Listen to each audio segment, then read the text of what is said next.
Yo, welcome back, man. Raw Sports Radio. We back with another video, man. You know what the deal is, man. Like and share this video. It's gonna be a good show, man. It's gonna be an epic one. If you haven't by now, go ahead and hit the subscribe button. But we're gonna go and jump into today's topic, man. Question, man.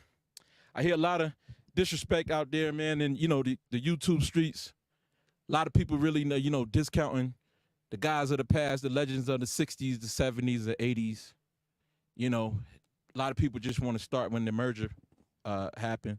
But I just beg a question, man. And I won't let you forget about, this guy right here, man. I just want to ask the question. You see it on the screen. Is Wilt Chamberlain the real GOAT? I think it's worth considering.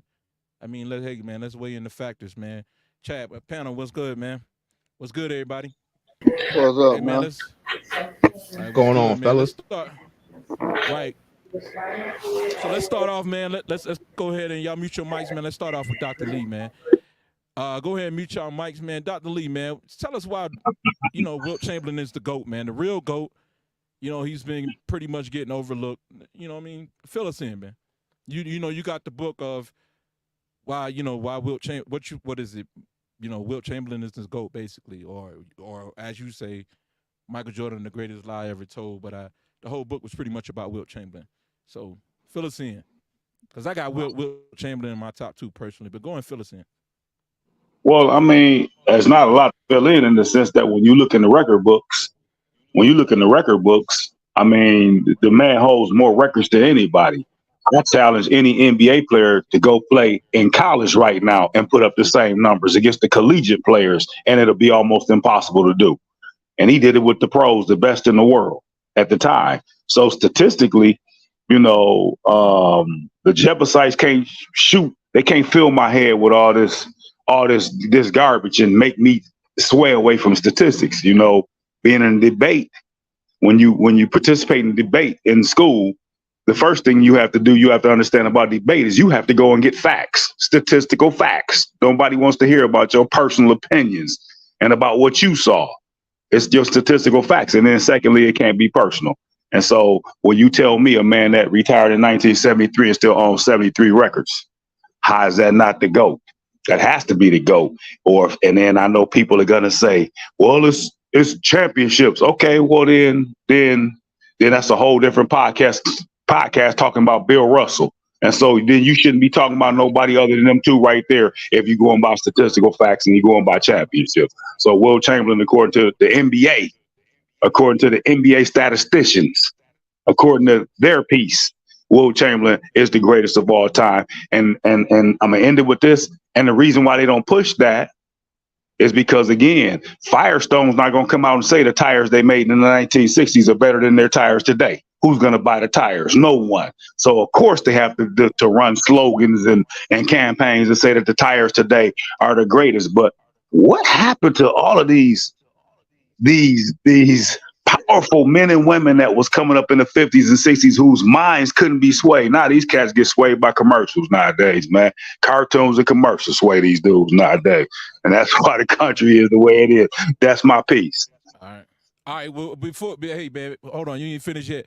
Man, roll off to the fans, man, out there listening to youth, man. Just roll off some of his accolades and his stats, man. If you don't mind for us, right quick. Well, I mean, when you look at the NBA went back, the NBA itself went back and did it. The man averaged a triple-double his first 10 years in the league, including blocks. The man had 27 blocks in one game. The man had 55 rebounds in one game. The man had 100 points in one game. The man was dunking from the free throw line during games, and they had to stop that during games. And not running from full court like Dr. J and Jordan to do it. This man was just galloping and just dunking from there. The man outbenched Arnold Schwarzenegger. The man, there's nothing that man could do. The man was 36 years old and was a world-class volleyball player. I mean, he was the greatest athlete that the world has ever seen. The world has ever seen. These numbers now, we're glorifying guys that get six. That could, if a guy could average 5 blocks a game, he's known as the greatest ever. When they were saying that, in one of these seasons, Wilt averaged 17 blocks and about 35 shot changes. This NBA did this. So his stuff is so off the charts that they can't even touch it. And so just the beautiful thing that the NBA did, they hired their statisticians to come up with new stats. Oh, this is the first guy with 40, 20, and 30 and all this other stuff. Because if you just go on pure statistics, no one touches Wilt Chamberlain. No one. All right, man. Y'all heard it from him, man. Dr. Lee, man. Go online and look for that book, man. Michael Jordan, the greatest lie ever told. Hey, Fidel, man, you up next, man. What you say about Wilt, man? I just, we just trying to, uplift Wilt and raise awareness about some of the guys in the past, especially particularly today, Wilt Chamberlain. A lot of people have forgotten, man. To me, I think it's just as easy. And I would think that the better way to approach this conversation really is either what do you consider great in terms of longevity? Forget about the individuals, how a player dominates, just one at a time, and have those discussions. But purely on Wilt, most people I think get lost in what a player did in his time, and you don't have a direct comparison to how they came up. If you give a player in the 1960s the same training facilities, the same equipment, the same nutrition, the same influence, that's how I think it's a better way to compare him to today's players. If you wanted to compare a player from 2023 to a player in 1960, put him in Chucks. Take him away from AAU, give him the same influences. And I don't think you'll see a lot of these players from today you'll think would fare well in 1960. Not to mention, my brother. If we don't understand anything else, I think we. Go ahead. I think if we don't understand anything else, I think if we don't understand anything else, most of us would agree that if you can transfer Wilt to today, and again, give him those influences, most people wouldn't intelligently say that he couldn't dominate today. Yet he still holds all the records. In Chucks. Yep. Hey, man. So Terry, man, hey, fill in, man. I know you a Wilt fan, man. We both a Wilt fan. You know what I'm saying? I'm a fan. I've always loved Wilt. From basketball to volleyball, when he retired and he was done with basketball, I loved Wilt. He was just an amazing athlete, period, for a man of his size. And that being said, for a man of his size, yes, Wilt has amazing records that players might not ever beat. But then again, let's look at the size of the guys he was going up against. Let's look at the players he was playing against that he set these records upon. Hold on. May I interrupt that? Man, because right now we may I say something? You know what I mean? We'll get into that later, man. But no. That's what I'm saying. We got Bill Russell, we got Kareem, we got some greats that he played against. And he damn sure gave them the business. Right. Exactly. He damn sure gave them the business. So it's not like Wilt wasn't talented and he didn't have a skill. Wilt was just dumbass strong and couldn't shoot a free throw for shit. That's just what it was. May I say something? As far as his greatness, he's a great of all time. You can't deny that. You really can't. He could play in any era. Yeah. He could play in any era. It don't make a difference. Any era, anywhere he can play. Right. All right, so Cap, man, you up next, man. What you say about you grew up watching Wilt, man. You watched the whole 60s, the 60s, the 70s. You watched even a little bit of the 50s, man. What you say about him, Cap? Okay, we'll come back around to Cap, man. Jake, man, you up next, man. What you say about Wilt? Thank you. For the guy that trying to insinuate that Wilt was just bigger and stronger than everybody he played against, and that's misconception. Do you realize from Wilt era to now, there's only a half inch difference in height from today's players to when Wilt played. The average height when Wilt played was 6'8". The average height now in the NBA is 6'8" and a half. The average vertical, even to today, is only 28 inch vertical. The average vertical, the average vertical is 28. The average vertical back then was exactly 28. So I ain't buying this crap of that people. Well, he was so much bigger than these guys, and he played against truck drivers and cab drivers. Well, hell, You know who he stands that's didn't. saying He that. did not. He did not have the choice of who he played against, and due to the fact that they weren't playing players, the money that they paying them now.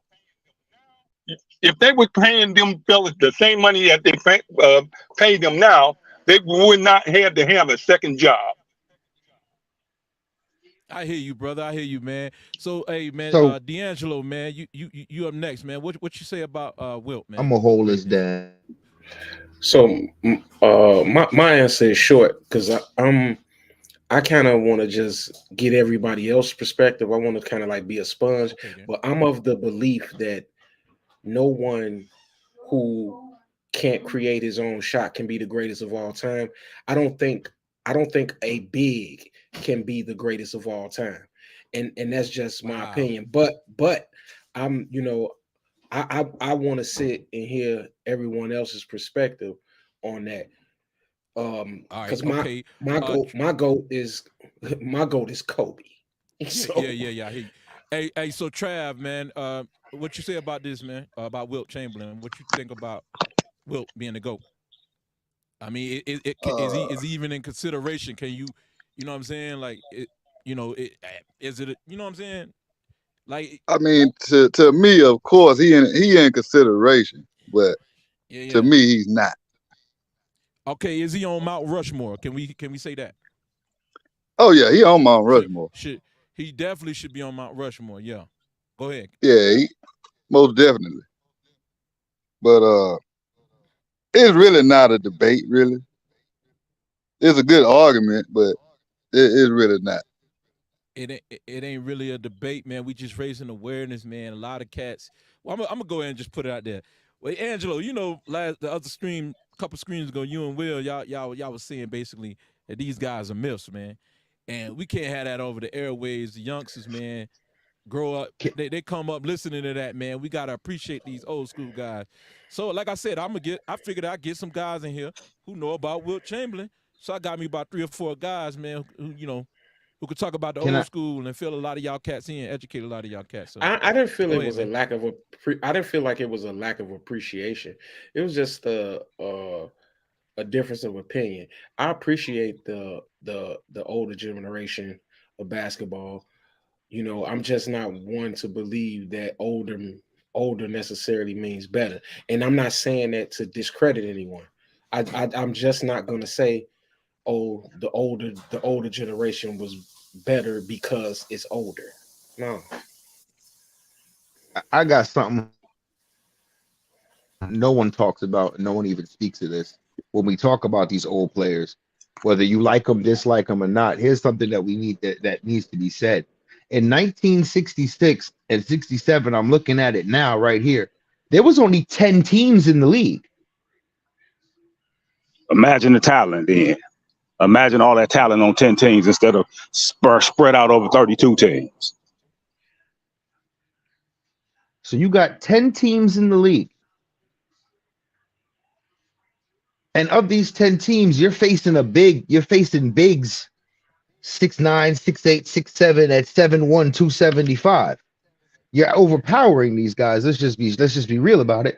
And then you're not taking the poundings and the beatings of these teams that are playing 32 teams. You're not. So you can put up easier numbers. Let's just be honest. You got 10 Not teams. true. That's false. Not That's true. false. That's false narrative. That false False narrative. narrative. It's Less 10 teams, teams. less teams. That means everybody on the team can go. What's the point of having 32 teams? That's not what that means. Over. That's I'm not just what that saying. Oh, means. yeah, it does. Yeah, it does. What's the No, it point of does having not. 30? No, Okay, it does so not. your point. No, So it your does point. not. So your point is. Hey, So yo, your let's- point is correct. Your point is correct by saying, so you can say there was 10 teams and this is what it is and that's the way it is, but can't nobody say that your logic is flawed, because if there's 32 teams, you can look at why the professional sports don't like expansion, because they say it waters down the talent. But you're sitting here saying that it doesn't. Who are you to say that it doesn't when the athletes themselves say that it waters down the talent? There's 10 Yeah, teams in that's this true. league at this That's time true, in Tim. 1960, 1970. Let's go And Wilt back and didn't look play at the against those 6'7" guys. He ain't play Let's against those go look- 6'7". Hold on, Yeah, let's what you let's do. look at the difference. Let's look at the difference of those 6'7" guys today and those 6'7" guys back then. Who's playing back to the basket, dribbling full court crab dribble?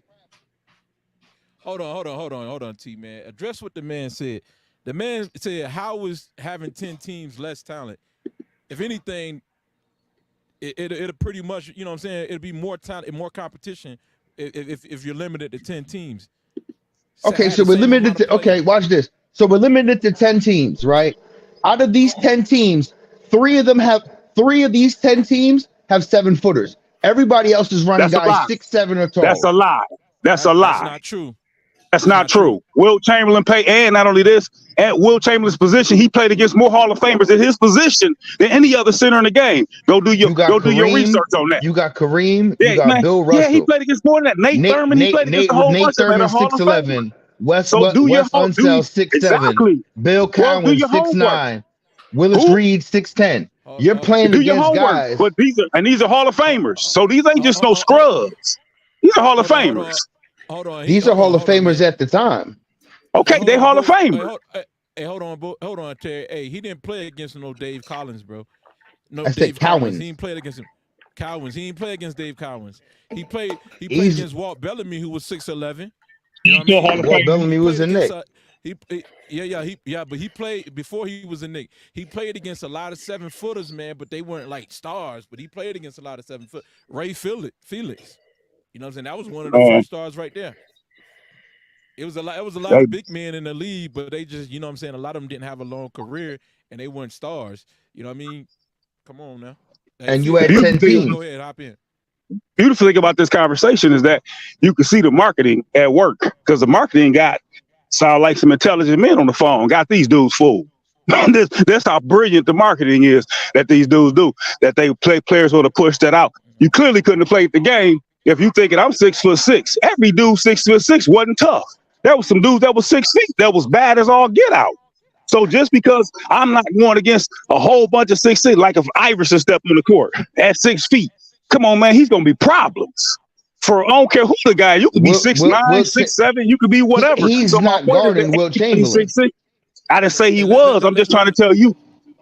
You're dismissing. Let me hear Fidel on this. Okay, there's a couple of things I want to go back and cover. Someone talked about the length of, center not being able to create his own shot.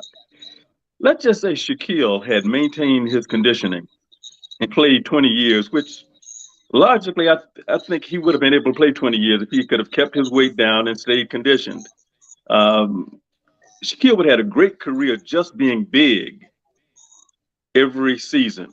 There were a lot of guys that we didn't even know their names that they paid $10 million to because they had the size while Shaquille was in the league. Shaquille could have done that for another 5 to 8 years easily, but he outgrew it. And he didn't create any shots, but the argument might have been that he was the greatest if he could have done just that. Sometimes I disagree. Want to respond to that? I do. I disagree. Hold on, y'all. Hold on, man. We ain't doing that. Hey, Angela, you want to respond to that since you made the comment? Yeah, I'm not saying he'd have been the greatest. I'm saying the same arguments would have been used for him. Go ahead. All right. Let him go. I don't think that Hold on. Shaquille Go ahead. Shaquille O'Neal had a great career. And if he would, let's say he would have tacked on another 4 seasons at a high level, if he would have been in condition and everything, Shaquille O'Neal would still not be in the conversation of GOAT. If he would have tacked on, if he would have tacked on 5 more seasons, he wouldn't be in that conversation because he couldn't create his own shot. Angelo, you got background noise, bro. Like people talking in the background. You might Hold on. Angelo, stop the cap. Yeah, bro. Yeah, If Shaq had 4-5 more prime seasons, he would have had a couple of more championships. He'd have more than 4 championships. True that. He got Kobe 3. I don't think championships are what are we talking about? Lower the standard? No. So championships don't matter? I didn't say championships don't matter. But all right, Terry, you up? You go ahead, man. Yeah. Anyway, I just don't think go ahead. I just don't think Shaq is the right person to use for that conversation. If you, for me personally, if we're talking centers, for that conversation, a better person to use probably would have been Hakeem, because Hakeem created his own shot and could get his own shot. He would have been a better topic of conversation. Plus, he got the rings, he won the awards, he got the MVPs, he got the other things to go along with it. I just feel like Hakeem would have better fit that conversation that he was trying to have there. That's nice. But Hakeem wasn't unstoppable. 4th best center in my books. If you're Elijah wasn't unstoppable like Shaq. It was never another damn center sure couldn't that stop did him. what Shaq did.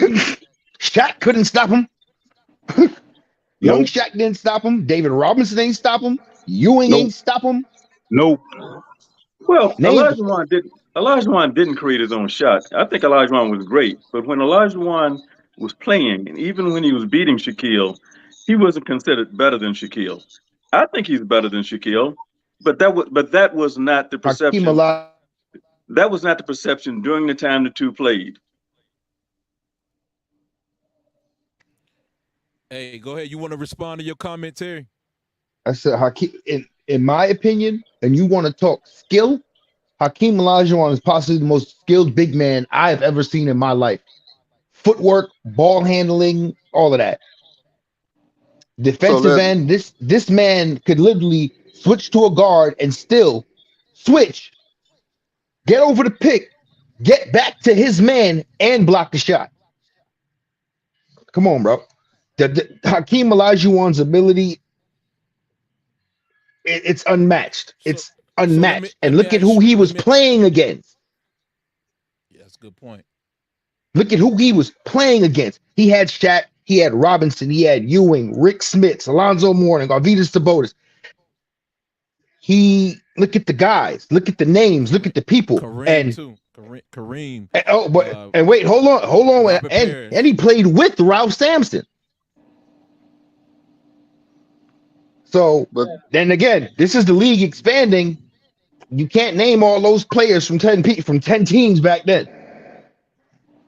Can't. You can, but it's his name. They're able to be named just because you can't name them. They're able to be named. You ain't gonna name 10. You can't name me 10 big men from 1960 better than Hakeem Olajuwon. Some of us can argue that Hakeem was the best player in the league. I'm not talking about just big men. He was one of the better players. You can make that argument. I was making the argument that if you stretch Shaquille's career in his prime, not just tack on 5 years to the end of where he played, because he wasn't that good toward the end of his career. He was just too big. But if he had maintained it, he could have played at a dominant level for much longer. And he had the same kind of fan appeal that folks created for Jordan. He would have had something quite similar, because he could have dominated. He could have dominated when he was in condition. But I don't care who created the shot. Olajuwon didn't create a whole lot of shots. Let me ask y'all. Well, I think what they was referring to was that Elijah Wine can go get his own basket, but I know what you're saying, Fidel. Like, far as create shots for others, nah, he didn't do that. But I want to What ask is y'all, wrong? man. I want to right. I want to ask y'all, man. How do y'all think Shaq or Wilt compare up to Shaquille O'Neal, and how do Shaq compare up to Will? Let's ask what Shaq said about it. Shaq said it on TNT. If Wilt Chamberlain's in the game today, he dominate the game. There wouldn't be no answer for. So Shaq already spoke to that and did it. But that don't answer the question, man. Hey, but we also got to take into consideration what else Shaq said. Shaq also said that LeBron James is the GOAT once he surpasses Kareem Abdul-Jabbar. I'm talking. Of course. Man, damn! I like to see y'all test results in y'all school, man. Y'all can't stay on topic.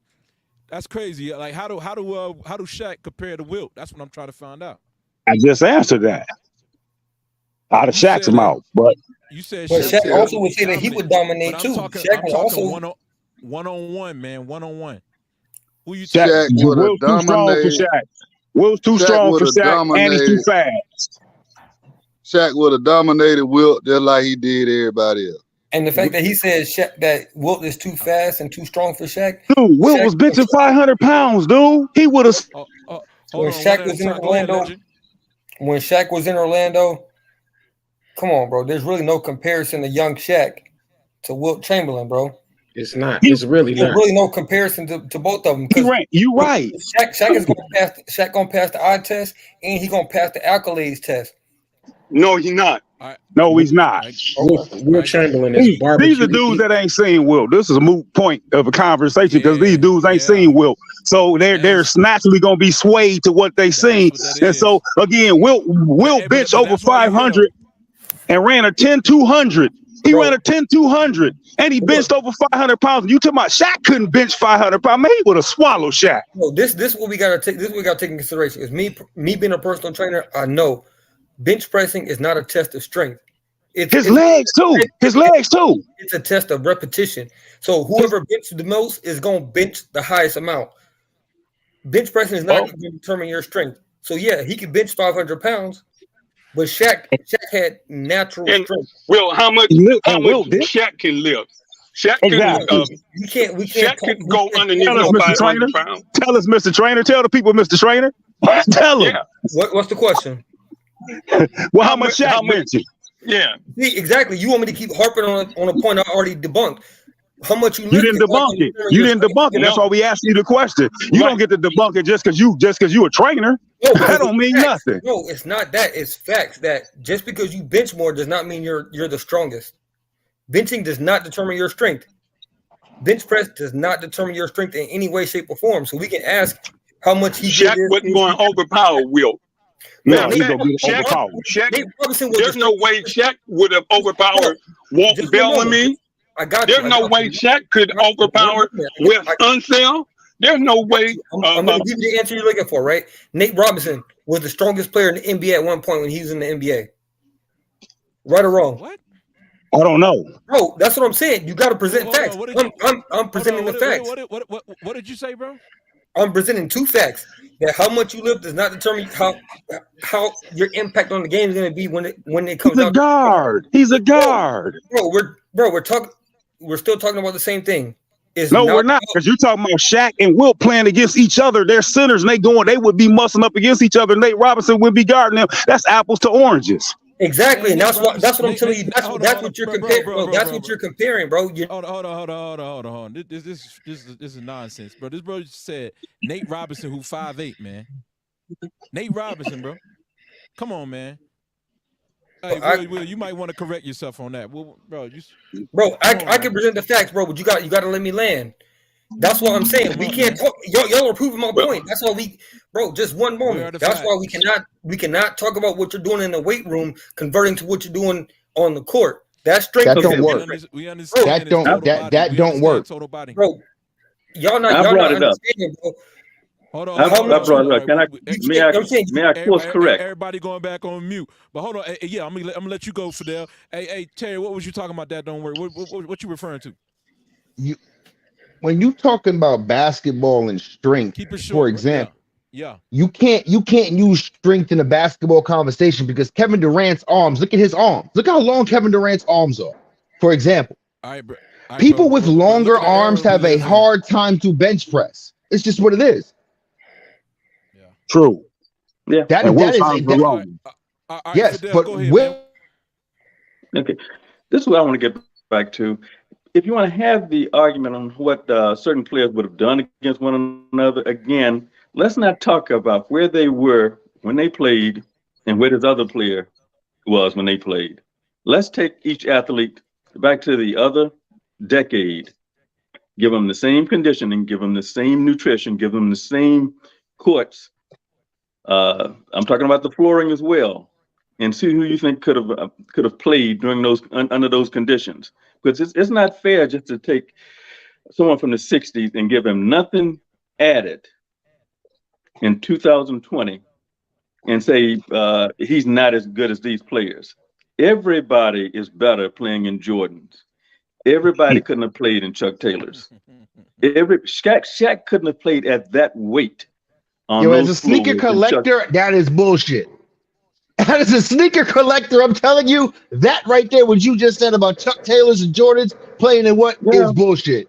Go ahead. And as a hooper, I'm saying that you are. I don't collect any sneakers. I don't collect any sneakers, but I know what. Okay, hold on, bro.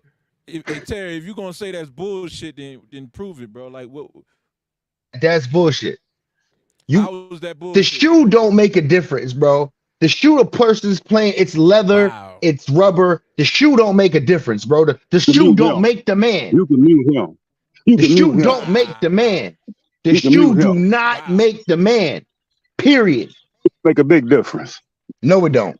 It don't give you no skill level. It don't increase your skill level. No, you are absolutely correct in that. But the shoe makes a big difference as far as being solid on your feet, allowing you to stop on a dime and stuff like that. You're going to bust right through Chuck Taylors. You ain't going to bust through no Jordans.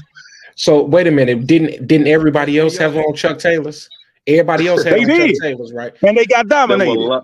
So what we talking about? There were a lot more injuries. There were a lot more injuries.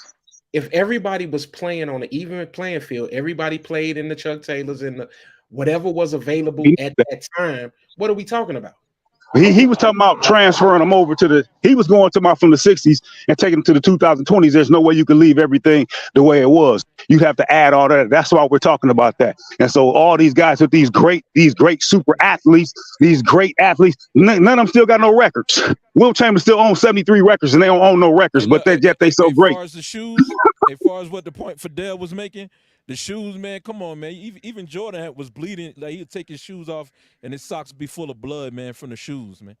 You know what I'm saying? That he was playing in early on. So that's because Jordan decided to wear a shoe that was 2 sizes too small in New York. Look at your boy that tore his career in Chicago. The Ball brothers, he tore his foot up because of them shoes, them ball shoes they had. That's why the other sons don't even wear them no more. Lonzo wasn't wearing those. Lonzo shoes. Wasn't wearing them. Lonzo been wearing. Lonzo was wearing them shoes at first. Kobe's. Lonzo been wearing Kobe's since UCLA. Since UCLA.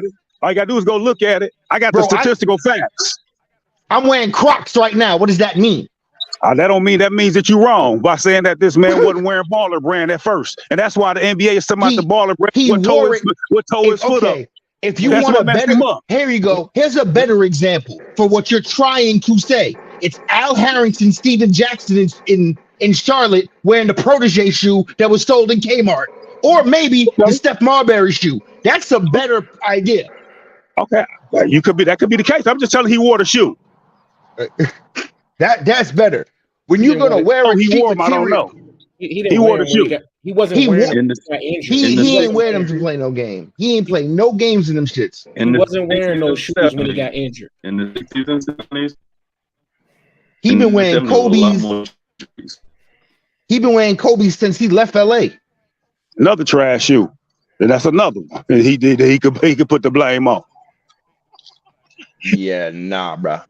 You ever wore a pair of Kobe's? You ever wore a pair of Kobe's? Let's be real. You know what? My thing is this. My days are over. Okay, But that's the answer. The answer is no. The answer is no. Okay. Since I'm a Division I athlete and a professional basketball player, I think I can speak to a lot of it. I'm not just a fan or a street baller that's looking at this. I'm somebody had to get taped up too. I'm not somebody either. had to do it too. I'm not either. I got taped up. Had to get taped up too. I coach high school basketball still. The shoe don't make no difference, bro. You shouldn't be talking silly then. The shoe don't make a difference, bro. The shoe don't make no difference as far as your skill level. You can't give Steve Kerr. You can't give Steve Kerr a pair of Iversons or a pair of Kobe's and think he about to be dropping 45. No, that's not gonna happen. That's not gonna happen. So Kobe dropped 81 in a pair of Kobe's, but do you hear yourself? And Wilt dropped 100 in some Chuck Taylors. And your point is what? Kobe dropped 81 in this shoe, but the shoe's bad. I ain't say the shoe was bad. And Wilt dropped 100 in Chuck Taylors. Your point is what? But I don't understand how the shoe comes into your game. Hey, bro, it wasn't me. I didn't say that. I didn't say that. He's just telling you that the stuff is different back then. The stuff was different back then. It was an even playing field, bro, on both sides. Exactly. Y'all all were wearing Chucks. Everyone was wearing Chucks. It was, but y'all didn't listen to his point. His point was that if you brought the players from the 60s up to today and gave them the same weight training, the meal prep, and the shoes, that's what he was saying. And Will still dominated the Chuck Taylors. You take those same players and put them in a pair of Kobe's today, and they ain't going to improve their skill level. No. Listen, I don't think the old players would want the conditioning of today's players. Because today's players, they get hurt too much. It's a much faster game too. They don't want to have to. They're not going to be able to keep up with the conditioning that's going on today because it's a much faster game. I don't know about that. It is a much faster paced game. Wilt Chamberlain was playing at a it is. It's a faster paced by the way they designed it. The game changes, bro, and it changed for the better. It changed because the players. I don't know about the better part. I don't know about the better. I don't know about the better, but it changed. I mean, I don't think it changed for the better. It changed for the entertainment. Yeah, it's all entertainment now. All entertainment. Garbage basketball. NBA. They ain't even playing real basketball now. So how in the world you gonna think it changed for the better? It's garbage.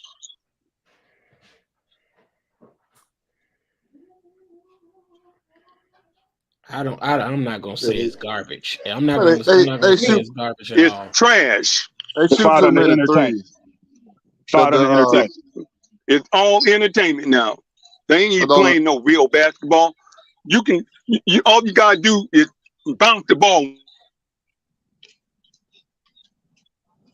Yeah, I would say that because the superstars today that's looked at as superstars,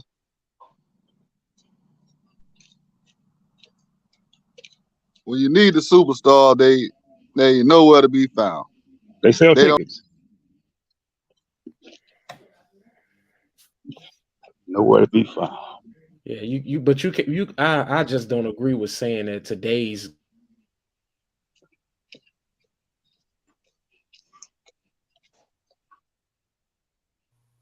Bro, my whole point was that the game changed for the better, bro, because players were playing faster. Like,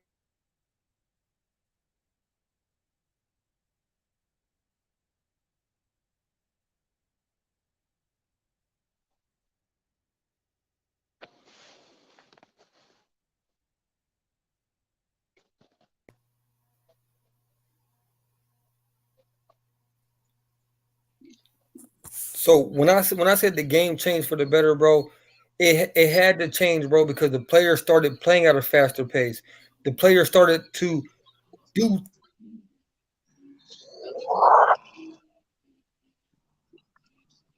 Yeah, they play at a faster pace. I guess that's what the NBA.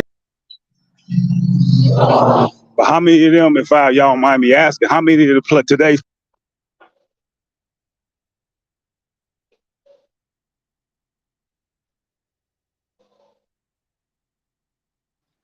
Y'all going in and out like I can't every other we're going on mute, bro. We're going on mute, so I don't know what's going on.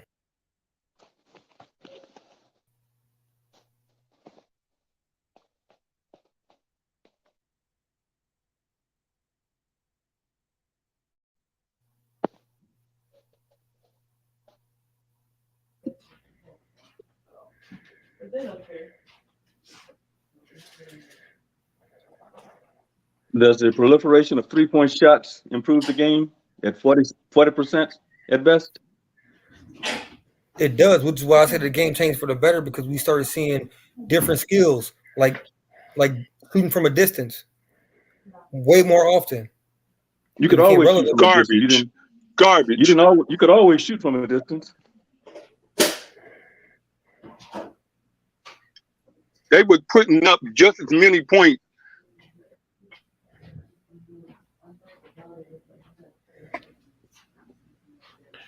But now they're taking more high. Well, they took more high percentage.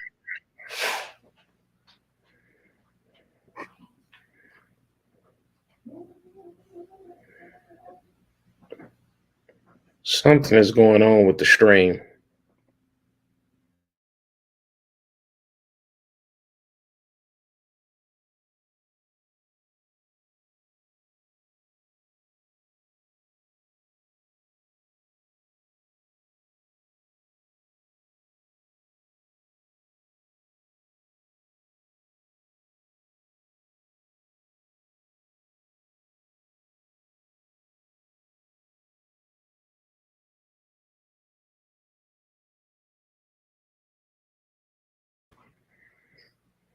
Open, you are useless.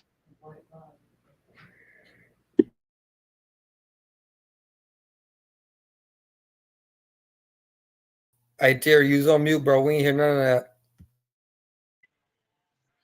I said, before the way the NBA was, you had to have a complete game, have to have counter moves and be able to handle yourself based on what's going on. Hey Terry, I'm asking y'all this, man. How was 188 possessions? I mean, how was 88 possessions more than 115? I'd never say that in my life. This isn't paper towels. No, I'm saying you got 88 possessions that they played today. In the past, they had 115. How is that more? Faster paced game. It's not more. It's not more. This isn't paper towels. 115. Hold on, bro. 115 possessions. Hold on. Say that again. 88. That means. Okay, so I heard you wrong. I heard you wrong. Okay, what I'm saying is 115 possessions compared to 88. It does something. That's a big difference. That's a big. Back in the day, they played 115 possessions compared to today's 88. So how is it? No, so I didn't hear you. No, so I did hear you right. Okay, so today's 88, back then's 115. Angelo, man, you breathing in the mic, man. Go ahead. So what you said? So if I heard you correctly, you said today's game is playing 88 possessions. Yeah. And back then was playing, you said 115? 115. Yeah. So how the game is a faster paced game? The only way that anyone can try to explain that answer is the question. I'm gonna fucking answer the question. Can I answer the question? But you can stop cutting me off. Go ahead. The only way it's a faster paced game is because people are shooting threes more. No one's really playing defense, and they're playing foul. They're playing volleyball on the volleyball line. That's it. A lot more threes are being put up in the air because players now are no longer complete players. That's it. So not making which sense. Which era is faster? That's what we asking you. Hold on, man. Which era is faster? Obviously, the 115 is 115 possessions because they're slowing the game down. It's more possessions, period. The 88 is a bunch of three-pointers. Facts. The 88 is a bunch of threes. You got a lot of players. So that go look at it. The 88 is a bunch of threes. Hold on. So that should clear up the myth that today's game is faster than back in the day, like Will was alluding to. No, it's not. Players today, and I've said this multiple times. Players today are not complete. You have guys who come in the league who are specialists who can only do this, only do that, and they are gone within 3 to 5 years. Gone. You are not going to see them because I shoot threes. I stand in the corner and shoot threes because everyone is standing around waiting for the ball to be sent to them. Right. No one has a complete game. Okay. So that's your answer. Hey, Will. I heard you say that today's game is faster. How is that faster? 88 possessions faster than 115. So it's simple, bro. Right? When it comes down to how the game was played back then, slow paced, missed shot. Hold on, Will. You're not hearing me, bro. It's 115 possessions. Do you know what that means? Right. 115 possessions. So, That means the pace was faster, bro. It does not mean that the pace was faster. They took more shots than today's players. Huh? You can look at it and tell they were not playing at a faster pace. So the ultimate factor with all of that, bro. The ultimate factor when it comes down to that, bro, is the fact that players now are more efficient. Listen, you ain't answering the question. It takes less possessions. Hey, that's what I'm saying. No, you want me to keep talking about the pace of the game. But what I'm saying is the game was the pace of the game, not the efficiency of the game. You're talking efficiency. You're making the wrong argument. No. That's not what we're talking about. No, we're talking about how many possessions. Yeah, hold on. Right. Today's game is more efficient. Right. Listen, today's game is more efficient, but it's not faster than yesterday's game. Not today's, bro. They had more possessions. Listen, how was 115 possessions not more than 88 possessions? Well, no, it's more possessions, but that doesn't mean that they were playing at a faster pace. You have to visually see a pace. Bro. You're not going to visually. They played 88. They played 88. They played 48 minutes. So how is it not?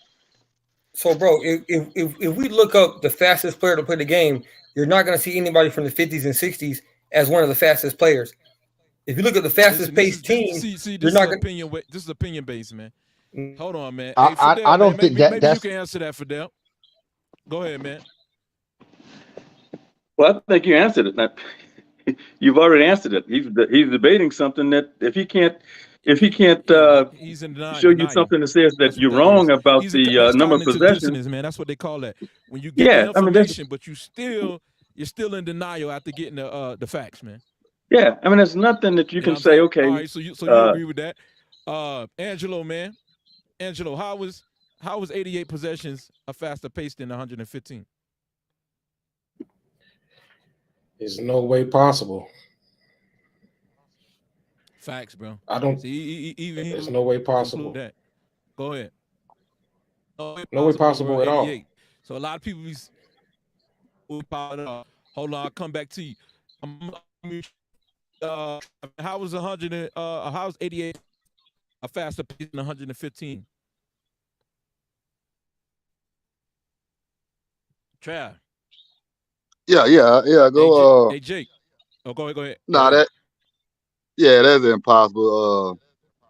My thing, what I see is it's no real point guards like it used to be. Like back then, you had point guards that knew how to control the pace, control the tempo. They know when to slow it down.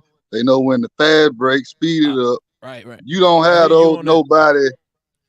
I hear you on that, right? I hear you on that. But we just getting rid of some of the myths of the players of the past. A lot of young guys just blurting out saying that the players of the past, the game was slow, and that's not true. They had 100 that ain't true. Possessions in 15 and 48 minutes, just like today's player game is 48 minutes. The same thing, same shot clock, more possessions. Yeah, so how the hell is it? So they get it misconstrued. That's all they get it misconstrued. Yeah. Because they looking at the players like steady at a fast pace. You running down the court, jacking up three. But like you say, the possessions, the numbers tell it all. Bro, the dribble handoff changed all of that, bro. The dribble handoff changed all of that. Wow. I'm telling you, the dribble handoff changed all that. The pick and roll changed all of that, bro. Wow, bro. Damn, boy. All right. Bro. The 115, God. The 115, it's obviously the faster pace. Wow. It's just obvious. It's obvious. 115 is the fastest. It's not the obvious, bro. They were way more misses. But now, hold on. Wait. I got what I understand what you're trying to say. But this is the point, what he's trying to make. There's no way you can tell that a team with 88 possessions it should win or going to be in a better situation than a team that had 115. How when they're missing? If you're missing and there's 115 possessions because you're missing, it's not that competitive, bro. Okay, so Yeah, it's not as efficient. Okay, wait, watch this. Hold on, wait. Okay, so he had 88 possessions. Out of your 88 possessions, say you hit 50% of your shots, right? You only hit 40. You only hit 44 shots. Now, out of my 115, all I got to do is hit 50. Were they shooting 50% back then, though? That's what I'm saying. A lot of motherfuckers were. No. Let's They were pull up the facts, shooting bro. low, like 43%. Let's pull up the facts, bro. That's all I want to say. The team Y'all stats, can bro, cut was me off 43%. Will, I'm helping you out, man. The team possession. The averages is to what dude said with the possessions. When he said there's no long. Hey, Will, it was 43% compared to today's 50. Bro, that's my point. And that's why I said it was a lot of misses and a lot of offensive rebounds back then. So it was a lot of turnover. A lot of rebound. It's a lot, bro. Not from losing the ball off steals, not from deflections. It was because of missed shots. It was a lot of because of that. That should be your argument. Bro, but my phone is right here, bro. So I'm looking up facts. I'm not just talking. I'm pulling up facts, bro. I'm talking to y'all. Listen to learn something, bro. That's what's crazy about y'all guys, man. Listen, your argument would be better saying about the game is more efficient today because those guys back then was wild as hell. They was running up and down. So when you say the game wasn't as fast as it is, the game yesterday wasn't as fast as it is today, then you giving the guys in the 60s credence because they did play. I think y'all getting confused is like y'all confusing possessions with pace. Hold on, bro. But they weren't as efficient. Bro, you're confused. Go ahead, Trav.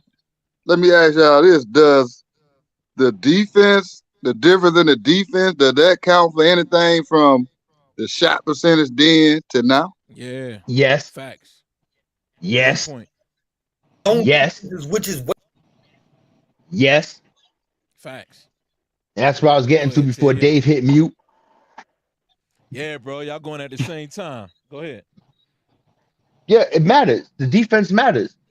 I don't see many guys in this league picking up people 94 feet. Don't see it happening that much. That's rare. It's a fact. It's very rare. I think the only guy left is Pat Bev. I think he's the only one that actually will still pick up somebody full court and turn you and turn you and turn you and turn you. That don't happen no more. You got Marcus Smart. Oh, yeah. You got there's a handful of these guys. Yeah, that's it.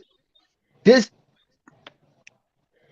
as a high school coach, I experienced this shit talking to these kids, right? And one kid asked me the other day, he said, Coach, what can I do at the next level to stay on the court? And you know what I told him?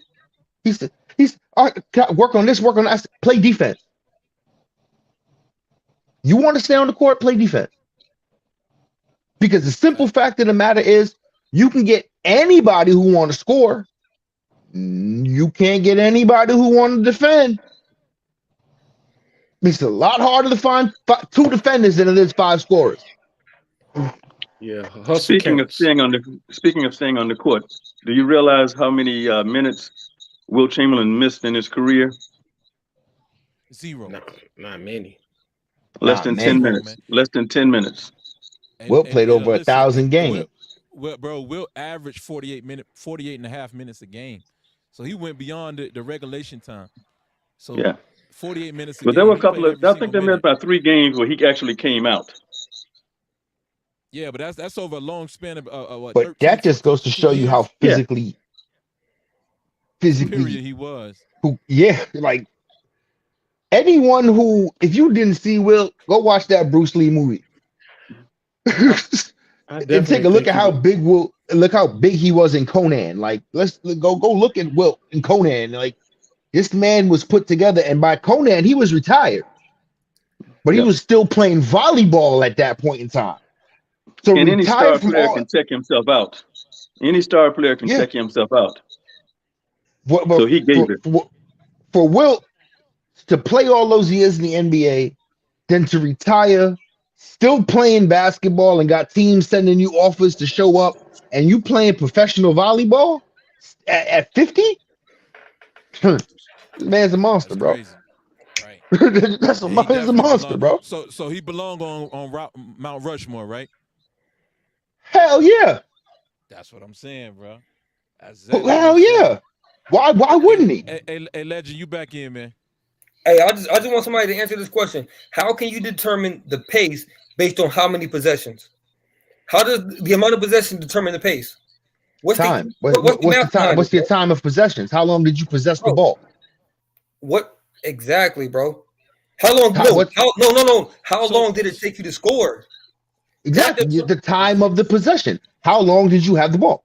And how many times did it take you to score? Which is also a variable. Listen. How long did it take you to Get into the score? nuts and And how bolts. many chances did So it take for you to score? That has to be taken into consideration, bro. So Will, you would say the more you miss shots, the more you're gonna be running up and down, right? Right. The more possessions, You ain't yeah. gonna be More possessions, yeah. Yeah. But if you make the ball, But how if you make the fast you shot go more- up and down the hold court on, is hold not on, determined hold by on, how bro, many hold on. times you have to go up. Here you go again. So listen, man. So what I'm saying to you is, Hey, bro, you're not even. You're so not. bro, what I'm saying to you is, the more you make shots, you know what I'm saying, the less possessions you're gonna have. That's Bro, what I'm saying. again, what I want to understand is He muted himself, man.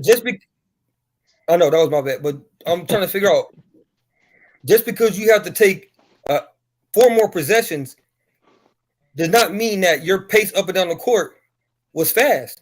Just because you had to go up and down the court more does not mean you had to move at a faster pace. If you have to guard a faster player, then you have to move faster up and down the court. Right now you speculate, bro. Go back and look at it, man. Bro, those are facts, bro. That's what I'm telling you. I'm doing my research as we're talking too. Listen, the white boy, they were wild white boys, bro, just running up and down, a lot of them.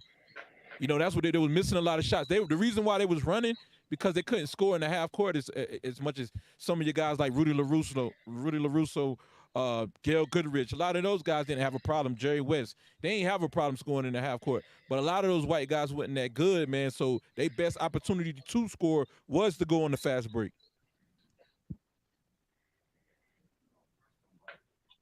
And that's the same thing going on today.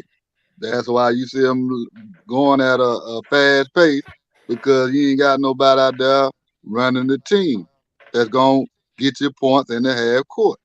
That's There's why no these more Jason teams have a problem when the playoffs come. Bro, these players are shooting threes in transition, bro. They're shooting threes in transition. There is no more half court offense. But when the playoffs come, that's why these players fail. And they struggle. But if it's I don't agree, because there's no more half court offense. That's not why that's not why they fail. So the Denver Nuggets didn't have the best half court offense out of everybody. The Denver Nuggets and the Golden State Warriors have the best half court offense out of anybody. You're right. That's why Denver won. Yeah, they were better. Hey, they were a better there you team. go, Andrew. They were a better team. Hey, Angelo, why you say that? That's not Who what did Golden State? Who did Golden State lose to? They lose to the Lakers? They lost to the Toronto. Yeah. They lost to Toronto. They lost to the Cavs. I'm talking. We talking like last season, or we talking like? What does that say? Right. They lost to the Lakers last season. What? Okay. Yeah, they lost to the Lakers. Now, what does that say about the better half court offense? It says that the Golden State Warriors ain't had no big man. All right, then back to the changing of the changes made in the game. It has to be more than one way to argue whether or not the game has improved. Here's how I look at it. For me, I look at the heart of the game. What's the intensity level of the game? Are you diving for loose balls? You ain't diving for loose balls, and the heart and the intensity there, and there's a certain grit to a game. Certain teams and certain times, like Memphis, back when they had Zebo in them, there's a grit and a toughness that you play with. A lot of these teams don't have that, because there's a sense of urgency that comes with it too when you're losing. Well, let me ask when you're losing. Let me ask you, Coach. Do you think the game has improved by not playing inside out anymore? No, Well, I don't think the you. game is improved at all. I don't think it is improved. I think it's actually it's detrimental. It's harming players. It's doing more harm than it is doing good because now, and as I see this, I got kids who walk in the gym, and I grew up. We go to the gym. We go to the front of the rim. You start your form shooting. Boom. Not these kids. They go to the corner, top of the key. They want to start firing threes. They have completely took everything that Steph Curry's done. Don't get this twisted what I'm about to say about Steph Curry, and turned it into foolishness. Yep.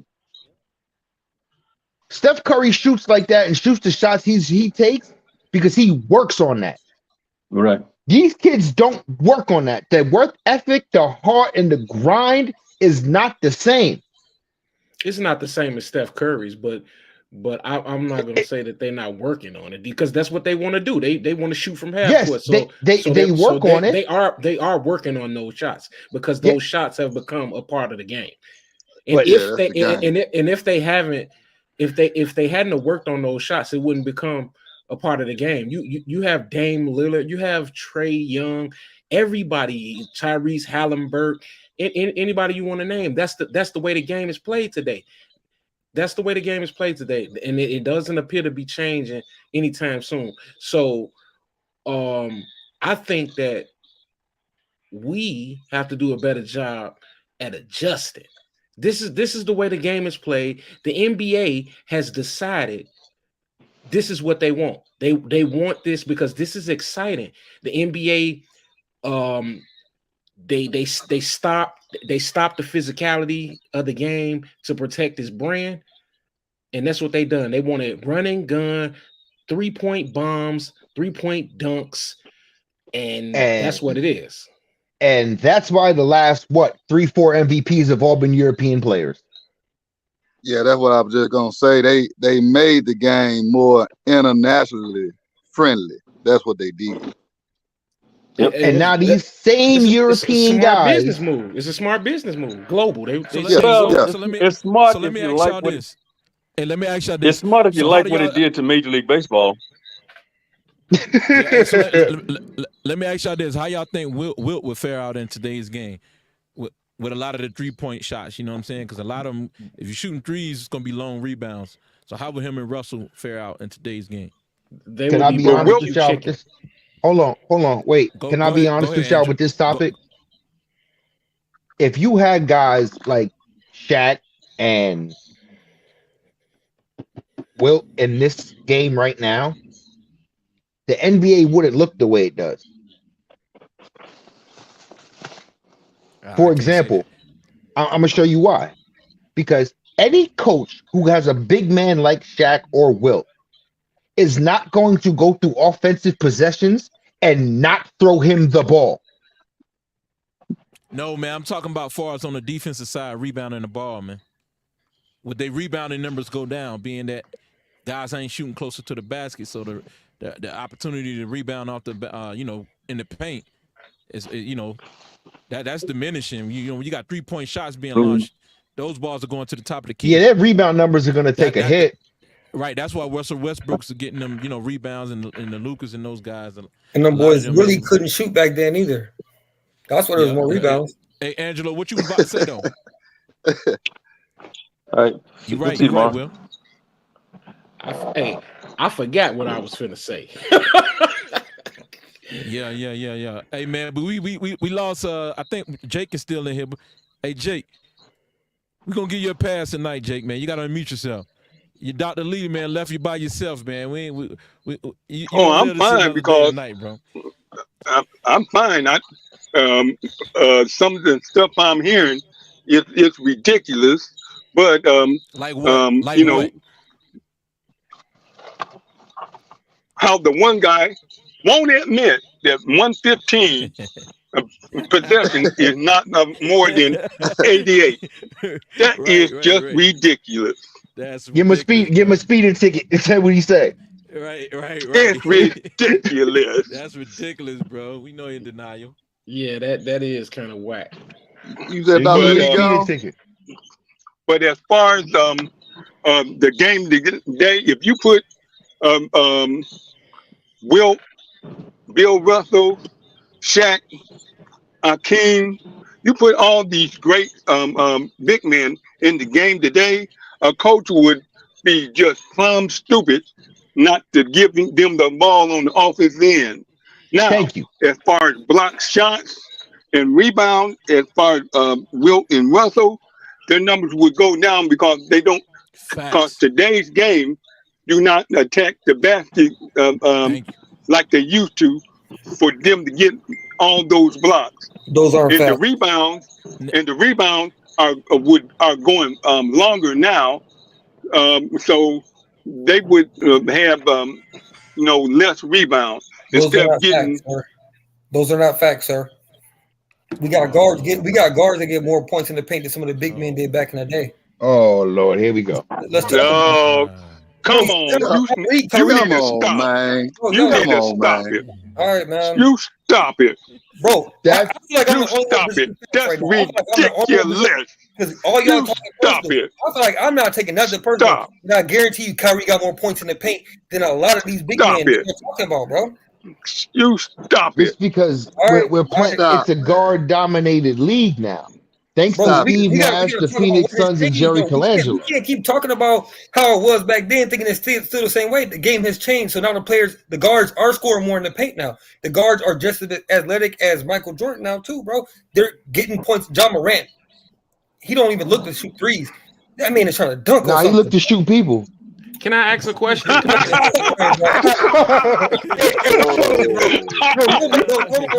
out of here, that one. Delusional, bro. Delusional. I love it.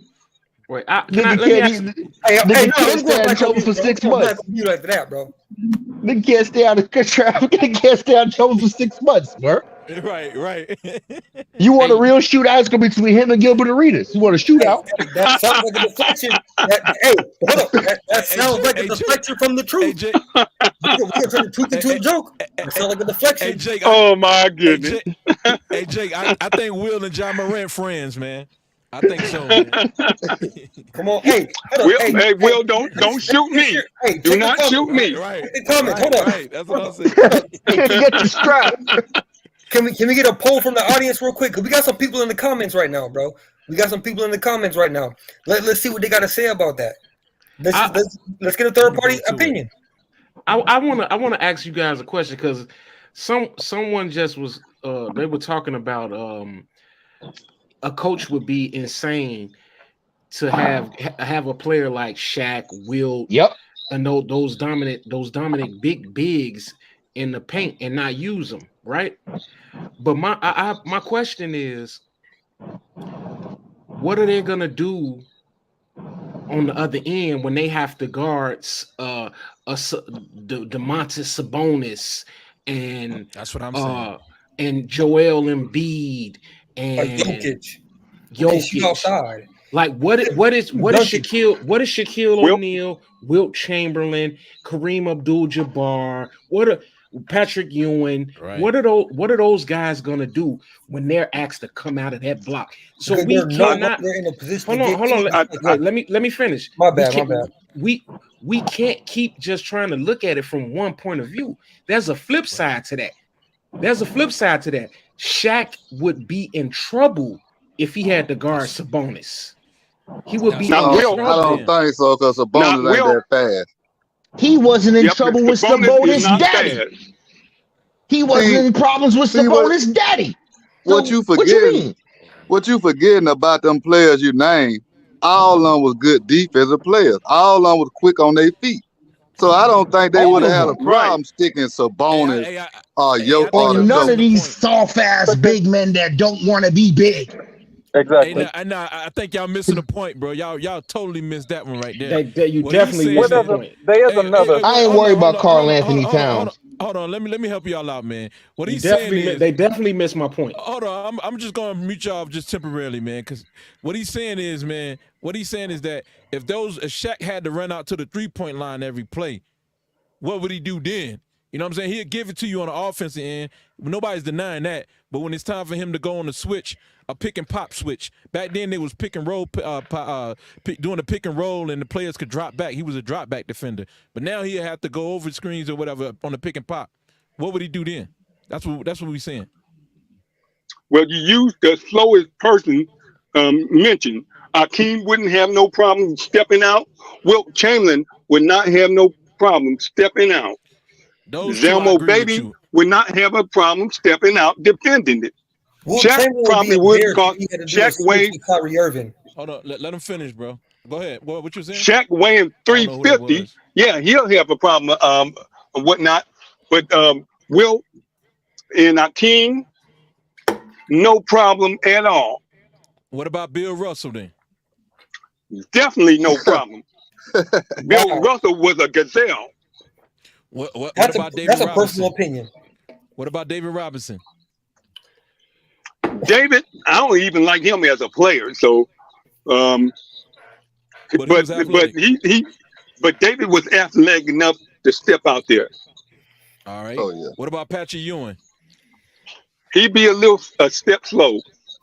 Okay. Ralph Sampson ain't got no business out there, but he'll get out there. He'll get out there. What about Robert Parrish? No. No. Bro, we're talking about athleticism when it comes down to own. This dude right here, wow. Go ahead. What about Robert Parrish? Yeah, he could step out.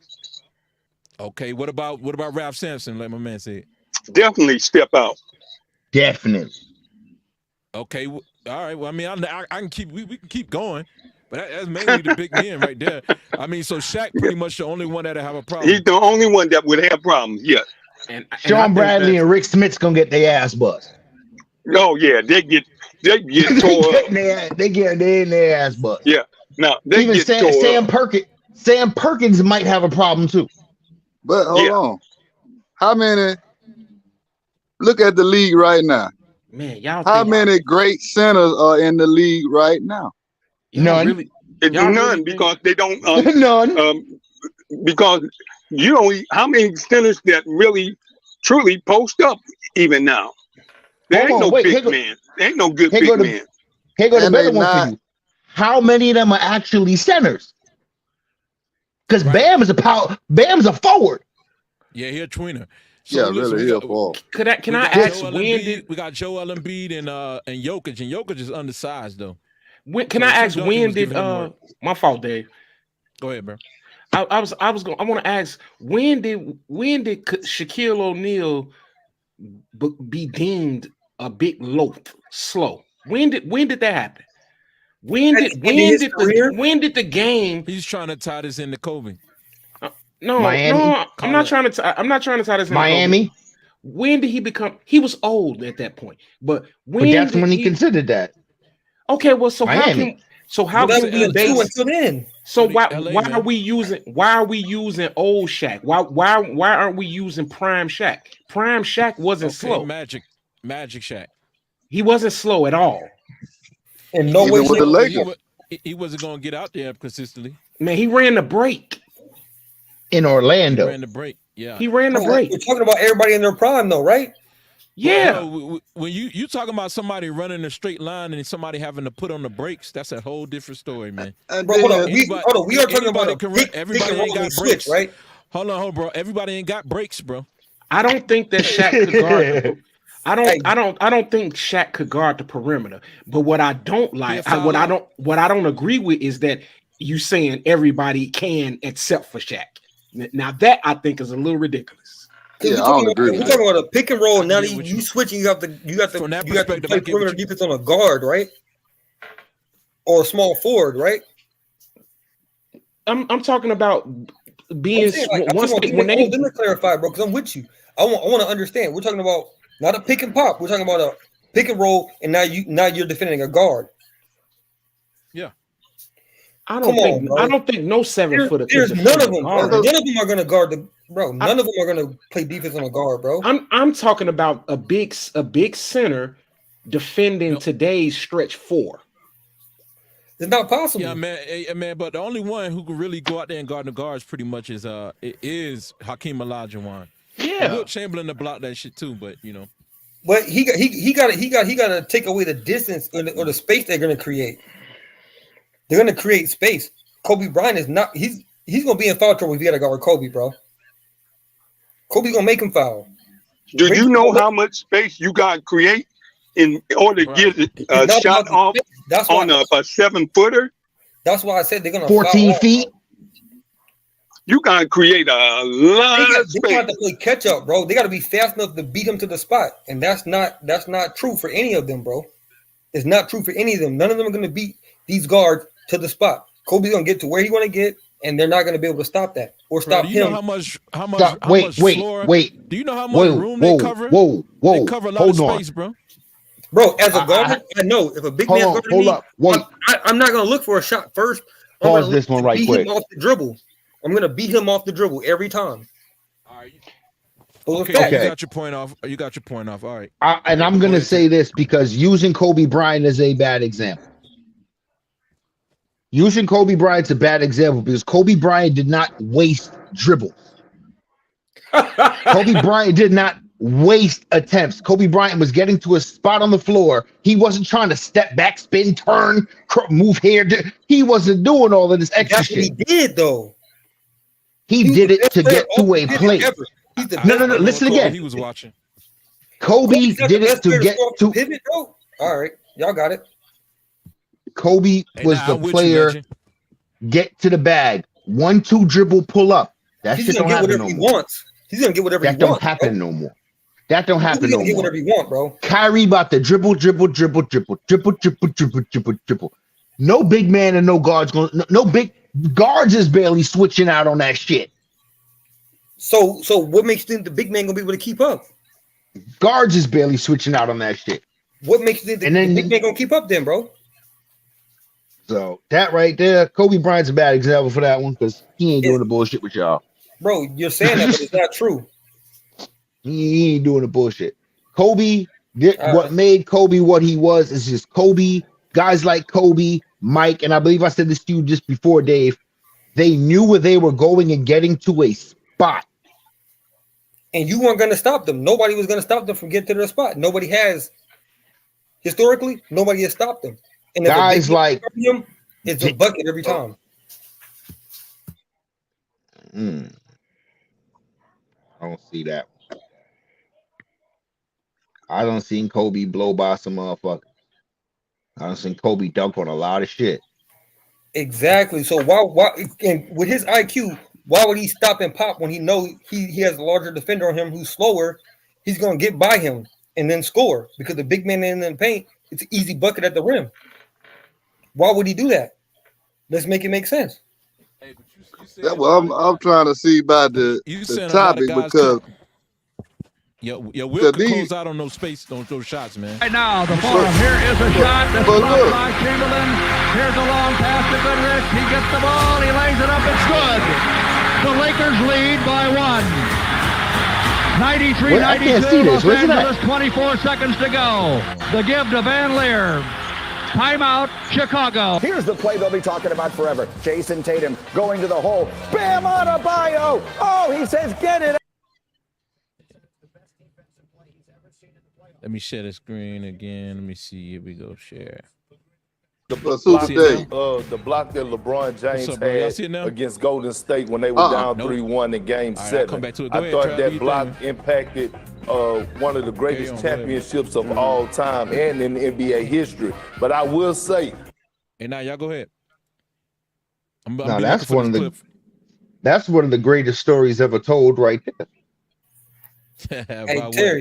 Hey Terry, you got to live with that disrespect you did to Kobe, bro. You got to live with that.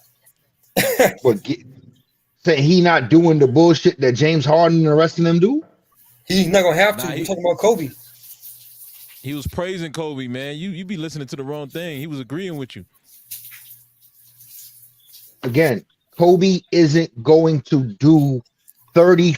Kobe's not going to sit there and pound the rock in one spot for 15 minutes doing step back, crossover, spin, left, dead. He's not doing that shit. No guard is going to have to do any of that if a big man's guarding him. Not one guard is going to have to do that. But they all do. But they all do.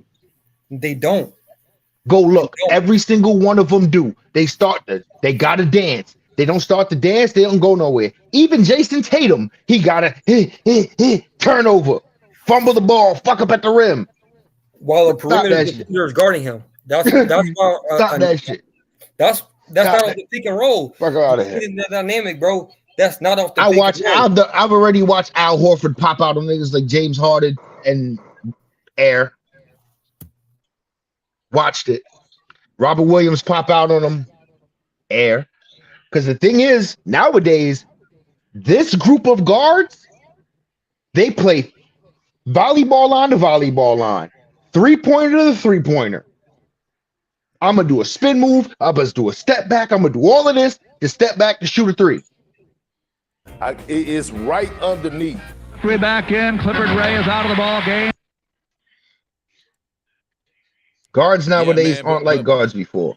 I think we're trying to say that the big men of the like the big man can't close out on them guards, and that ain't true, bro. They cover a lot of space, man. Yeah, that's not true. A lot of space. Cause the big men you have now, they not that fast. They ain't covering these guards like that. So how you think the older guy won't be able to? Gobert trash. Right. And Terry made a good point. He said even Robert Williams was closing out on guys and they were shooting air balls. Gobert trash. Simple. Rudy Gobert trash. Nah, he ain't good at closing out. Nah. But watch this. Rudy Gobert trash. Slow. Horrible closeout. Too slow. Rudy Gobert strength. Stand in front of the rim like this. That's his strength. So now if you put him in the switch to go out there, what do you expect to happen? Robin Lopez, man. Brooke Lopez, he's slow too. Oh yeah.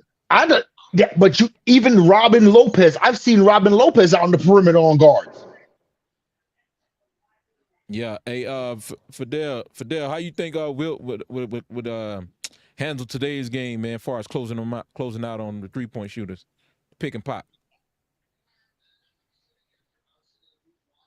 Yeah, ain't got nothing.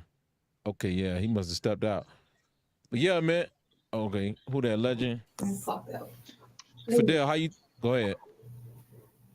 Go ahead, Fidel. I think Wilt could have played in any era. I believe that Wilt could have played in any era. I'm talking about closing out on the shooter. Oh, I think he can do it.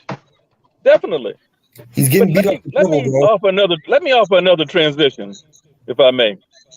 Go ahead. What center do you believe in the last 20 years? Well, let's say after Shaq. I was about to ask that. Which centers have played the game best? After Shaq, which center do you think have played the game best? I have two in mind. I've talked to you about it, Dave, but I want the other fellas to answer. Since we're talking about the erosion of the position, and there has been an erosion, what center do you believe have played it best since Shaq? I'd have to say for me, I'd have to throw Dwight Howard in there. Thank you. And one more. And have to throw Dwight in there. Ben Wallace. I got one more for you. For you. I got one more. Tyson Chandler. Oh man. Yeah, he did. That's for Ben Wallace. He was super solid, yo. Yep. Tim Duncan against Tim Duncan when the Hornets.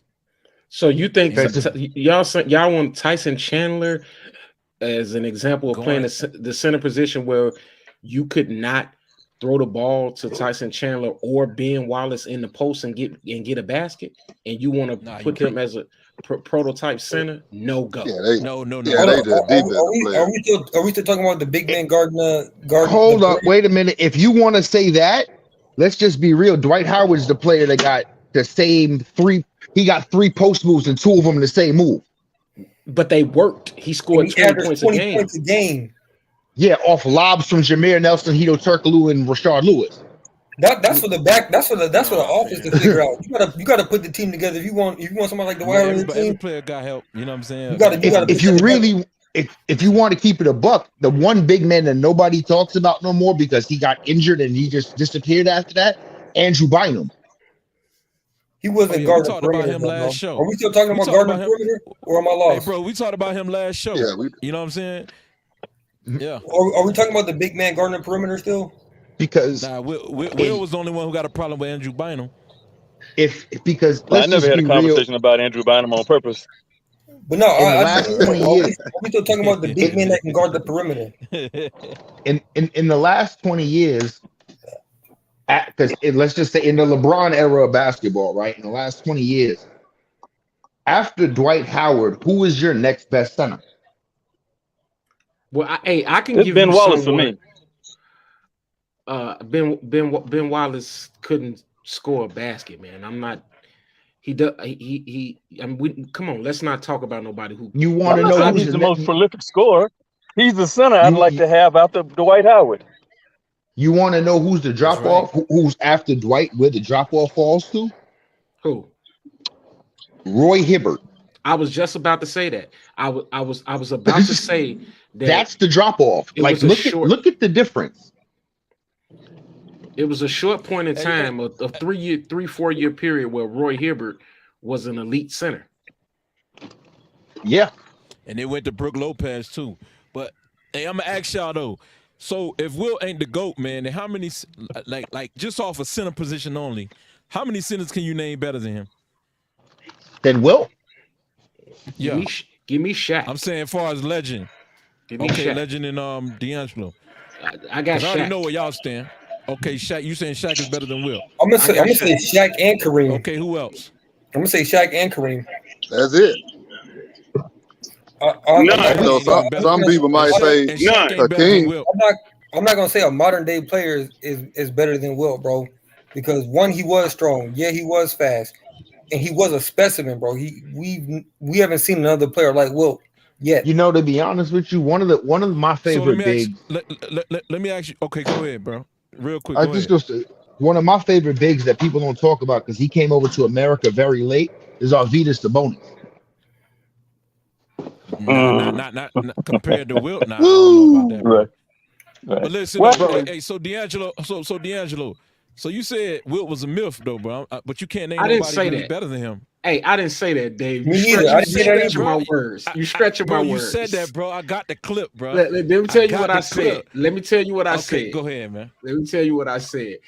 I said that 100-point game is a myth. We ain't see no footage. Correction. I didn't say Wilt was a myth. Correction. You're right. Okay. It's plenty of highlights of Wilt Chamberlain destroying shit. Okay. You know what I'm saying? I was wrong. Okay, I was wrong. I'm glad I'm wrong. Hey, what Dr. Lee at? Perspective on this, bro. You gotta take the eye test. Man.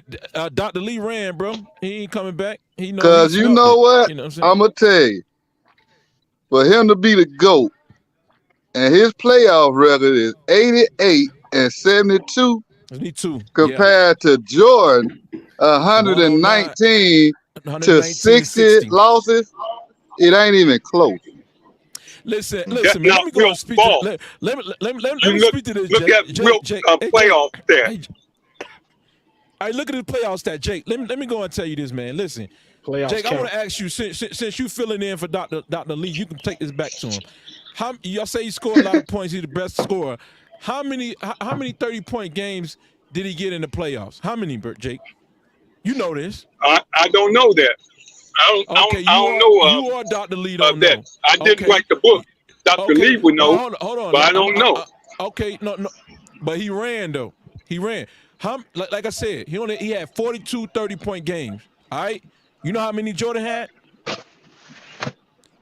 109, bro. Hey, he left because nobody was presenting facts, bro. Everybody was talking. Right here. Wow, bro. And you know what I'm saying? Yeah, everybody was Listen. Yeah. Listen. So Wilt Chamberlain had 42 30-point games. Jordan had 109. How many 40-point games Wilt Chamberlain had? You don't know that easy, do you? I'm gonna help you out. Nope. 13. You know how many Jordan had? 38. How many 50-point games since Wilt missed a Big Dipper 50-point game? How many 50-point games he was able to put down in the playoff? 4. Don't know. You know how many? You know how many Jordan had? 8. How many 60-point games Wilt was able to put down? 0, bro. Jordan had how many career points? And Elgin Baylor. How many career points Jordan had compared to Wilt? This ain't no career. Career points don't get you a championship. There you go. Career points don't. Now career you're points changing don't the get you a stats to prove championship. your point. Let me ask you a question, Jake. Do career points get you a championship? It's all about what you do in the season. It don't, man. So what did you about, accomplish? Man? What's your accolades? What you accomplished? He accomplished.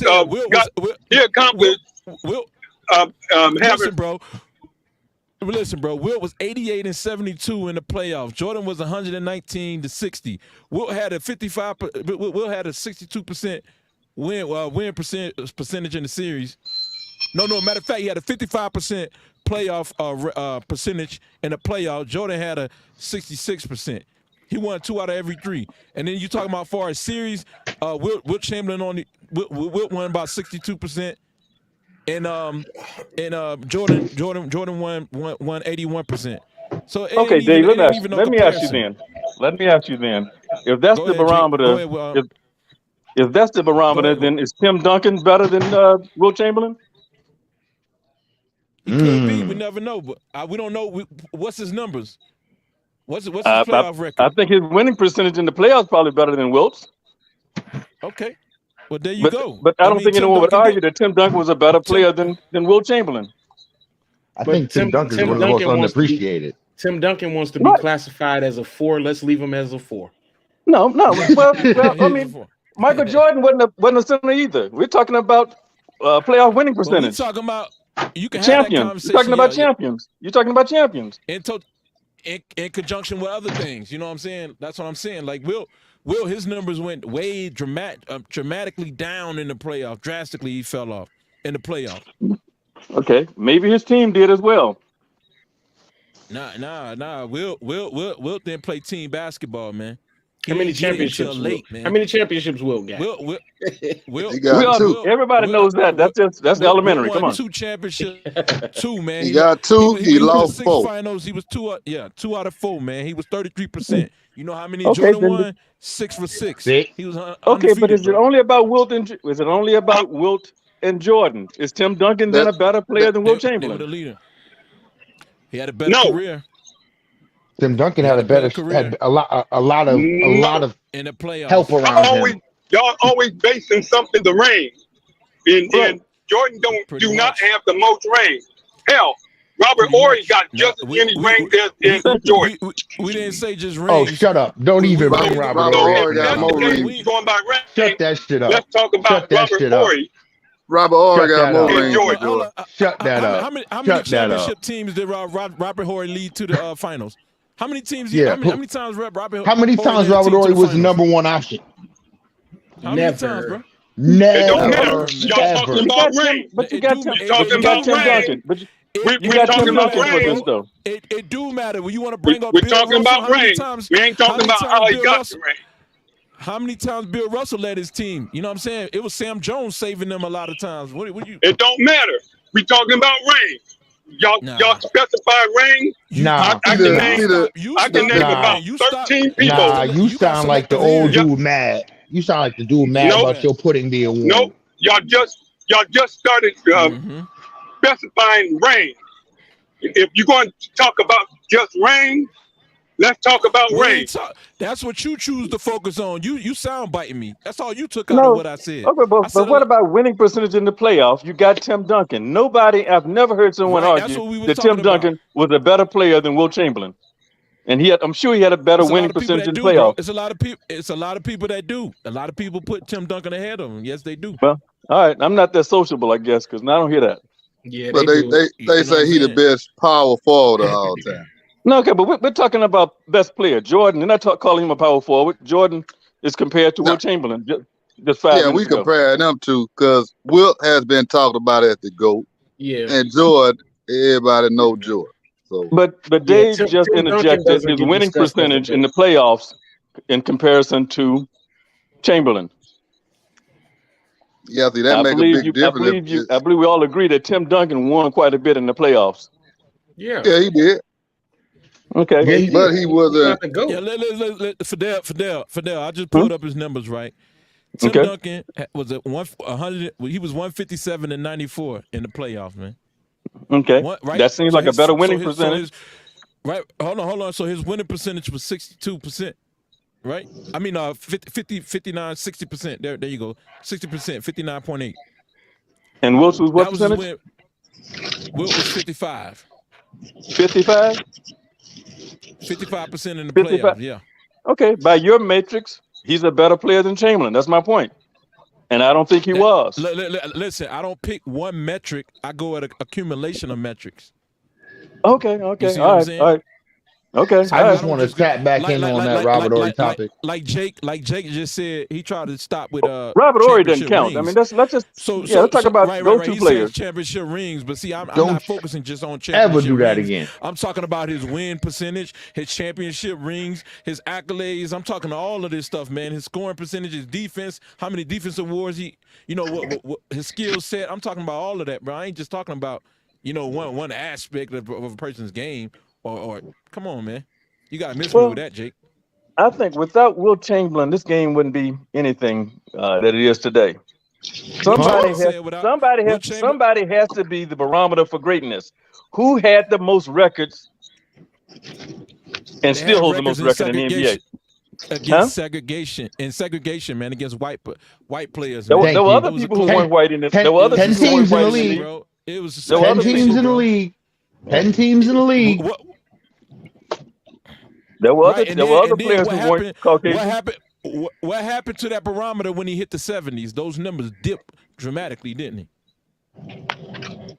So everybody's numbers changed for the most part, except LeBron's, maybe. When he his all those numbers didn't because translate LeBron definitely sure is playing against real big men. Honestly, I think the doc would agree. Wilt probably got bored over time. The doc bailed out, man. The doc bailed out. He been gone. He bailed out, bro. He was out. The author.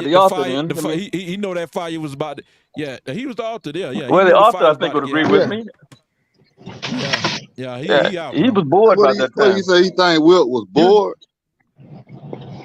I mean, it seems like he would have been bored if he was winning a championship.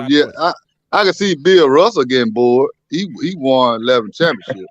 So I could see him getting bored. He probably could have played but not Wilt. He probably could have played a few more years. Wilt was focused on them 20,000 ladies, man. I think Wilt was too busy losing and wasn't worrying about women. Hey, right. Mel, what's up, man? Welcome to the panel, man. Hey, Mel, what's your opinion on this, man? What you got? Hey, Jake, you gotta fix your equipment. Well, I think the measure of the GOAT has to come through like in the clutch, and clutch play. When you need him, he's dependable and he can come through and win the game. Like when it's like, let's say you need 6 points and it's 23 seconds left, and I think Jordan performed in the clutch play more than anybody else.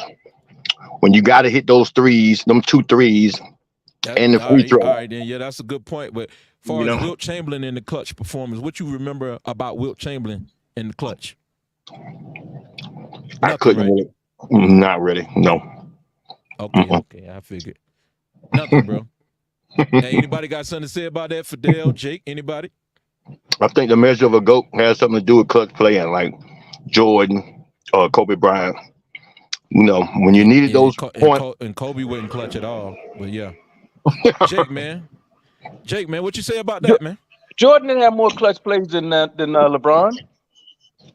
Yes, he did. Yeah, he did. When it comes to winning championships, LeBron let the team down many times.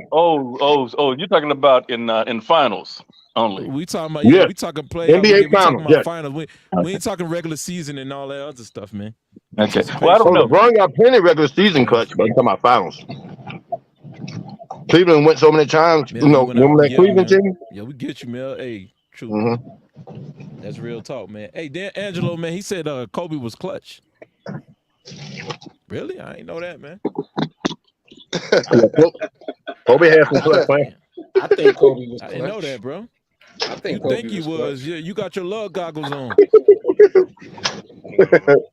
Kobe Kobe the greatest of all time, man. I don't know how long this. I don't know. I don't know how long. Hey, bro. I don't know how long this broadcast lasts. Me and D'Angelo gonna have us a debate, man. We're gonna have a debate, bro. We're gonna set the date. I have a suggestion. Go ahead, man.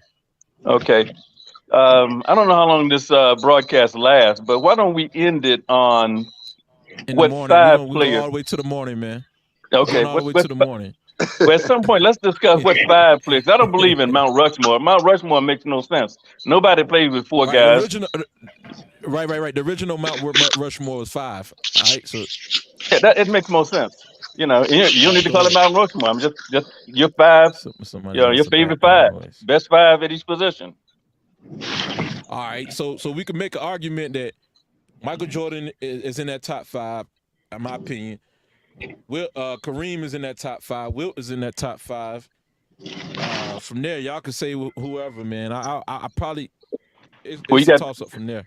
Well, let's do it by position. Are you gonna have Kareem and Wilt playing center? Yep. Or are you gonna call one of them a forward? Are you gonna call one of them a forward? No. They're not. Hold on. They're not playing on the same team. They're playing against each other. So yeah, they both can. We can't go by position. Just. Oh no. I'm not going by position. That was my possession. That was my suggestion. You're 5 at each position. No. Superstar team. Not going by position. When you're talking about the greatest players. I mean, if you're going by the 5 best, I think you can have a valid center, and you can certainly find 3s and 4s to fill it out. No, you're leaving out somebody when you go by position. If you're taking the 5 best players, you leaving out. You're leaving out a player. It's like this. I have Hakeem. I'm going to give you an example. Because I have Hakeem at 4. But go ahead. Okay. I'm going to give you an example. My top 5 is Wilt, Kareem, Bill Russell, Oscar Robinson, Magic Johnson. Okay, and that's good for what you're talking about. That's good for what you're talking about. But that's not what my suggestion is. What 5 would you put on the floor against anybody? That type 5. I would put. That's a whole nother conversation. That's another. That was a suggestion, though. That was the suggestion. No. I just said at some point, why don't we do that? We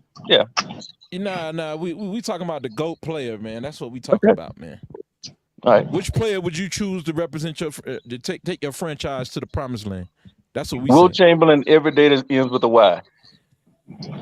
Okay, so what about that? Yep. How did that work out? How did that work out? He want to get there. He said he didn't want to win.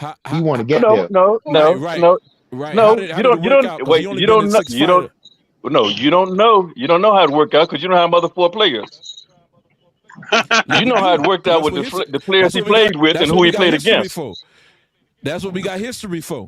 Well, we already know that outcome. The first championship when Wilt won, he wasn't even the leading scorer in the playoffs. He wasn't the leading scorer. It wasn't him. Matter of fact, he was the 3rd leading scorer. Okay. Right, so what do you say to that? I bet he had some blocks, didn't he? I bet he had some blocks. I bet he changed some shots, didn't he? Plenty. Yeah, plenty. That ain't gonna cut it, bro. It does. In reality, why was he the 3rd leader? He was the 3rd leading scorer on this team, man. 3rd leading scorer. You know who the leading scorer on this team was? Hal Greer. Okay. 27.7 points. Will had 21 points. All right, he was the 3rd leading scorer, man. So a great imposing player would deter a whole lot of shots as well. Yeah. Yes. And I might not choose him for that year. It depends on if they going down there in the paint. If they going down there in the paint. All right, and then Wilt want to bring his big ass out on the perimeter, then all they got to do is kick it to the dump it off to the big man. I'm not choosing him to play. I'm not choosing him to play with. I'm not choosing him to play with me and you. I'm choosing him to play with 4 other men. No. What I'm saying is on the pick and roll in today's game. If you got MJ at the top, if Wilt come out there to the perimeter, all MJ got to do is dump it off to his big man against your point guard in the paint. He barbecue chicken. No, I would keep him. So he can't just stay. I would keep him in the paint. He can't just stay up on it. He can't exactly, and that's the problem. He was doing. I would keep him in the paint, and I would double somebody else who's going to give me a problem outside. Hey, look, and that's the problem because Wilt, like Bill Russell and them, especially Bill Russell was just hanging out in the paint. There was no defense 3-second call back in the day. So that's most of the traffic was just going to the basket. There was no 3-point line. So they were trying to get as close as they could to the basket. Hey, Dave. Then who decides? Are we playing? Are we playing in 1960? Are we playing in 2023? Who decides? But check this out. On defense, there wasn't no 3 seconds. The 3-second rule was on offense. Illegal defense. That's what I just said, Jake. Come on, man. That's not illegal defense. You can stay in the I didn't say in the paint. What are you talking about? No, Jake? you can stay in the paint on the defensive end. You cannot be in the paint for 3 seconds on offense. Jake, you responded to the wrong thing, man. Listen, Jake, I said that today's game, they would not be able to camp out in the paint for more than 3 seconds. Back in the day, they could do it for more than 3 seconds. We're not talking the offensive 3 seconds. There you go, sound, but you got selective hearing again, man. So what I'm saying is they won't be able to camp out down there. That's what I'm saying. But they would have to get off their ass and go out there and play on the perimeter. That would make them null and void, man. That's what today's game does, man. Okay. To the big man. But who said that? Who said they've got to play in 1923 and 2023? Why aren't they playing the game in 1965? We're not going back. We're gonna play in today's game. We're gonna play in today's game, and like I said, then how can you? No. Let me ask. No, wait a minute. No, how can you suggest then what he can't do if you don't have you don't give him the nutrition that you have available today? You don't give him the equipment that you have today, and you don't give him the examples. No, that you got to be a fool not to understand that makes a difference. You have to be a fool not to understand that makes a difference. We eat better for a reason. Hold on. Can I tell you this? I disagree. So today, people eat better than back in the day when they was eating wholesome food, man. No, I'm talking about athletes who make nutritional choices. Athletes who make nutritional choices. Athletes eat the same thing we eat. What are you talking about, man? Okay, then you need to do some more research. So hold on. How many games did Wilt miss? Every single day as a fucking Bengal, so I don't want to hear none of that about eating shit. Hey Dave, how you think Will would have matched up against a young Shaq? I think he'd have played him. I think he'd have played him well. If you're asking me, I think he'd have played him well. Me too. He would have ran Shaq to death, man. 40 that would have ran Shaq to death. That would have been a good matchup. Someone made a suggestion about Shaq in Miami. Shaq wasn't in Miami a real long time. Nah, he was on the decline. If that's what you call Shaq's prime, he wasn't there a long time. Shaq was D'Angelo. Shaq was out of his prime. Shaq prime was in LA. Yeah, Orlando. LA, right? That's what he was saying. But it was short though. See, that's what I was trying to say earlier about when he played in Orlando, and they were saying Hakeem whooped up on him. Shaq had just been in the league a couple of years. Right. Shaq prime. Hakeem was in his prime when Shaq was in Orlando. He was in his prime. Shaq was just getting in the league, had been in the league maybe a couple of years. Wait a minute, wait. So we're saying that Shaq prime was only in Orlando? No, the Lakers. Now, someone suggested that he was a better player in Orlando. Shaq helped Miami get a ring. And when he was in Miami, he helped him get a ring. And when he was in Miami with Dwayne Wade, and they won a championship, he got 20 and 10 in Miami. Yeah, see, he was on the decline because he was used to getting 30. But he still got 20 and 10. Shaq only averaged 30 points once. That's nice, but that's not dominant. We can go by the stats, but if you watch that season, Shaq won the factor. Like, I mean, he won Shaq the Shaq he was in LA. He wasn't Shaq. He wasn't LA Shaq. He was 35. He was still formidable. Yeah, he was still formidable. Yeah. But listen, and he could have played longer. Alonzo Mourning was the best center on that team at that time. But Shaq wasn't washed. Nah, he wasn't wide, but he just wasn't in shape. Shaq could have played a lot longer if he had been conditioned throughout his career. Yeah, see, that's why Kobe was mad with him. He played 20 years. So what y'all saying? He could have played longer. So he had a 20-year career. Top 5? He had a Shaq tripped over his shadow in Cleveland.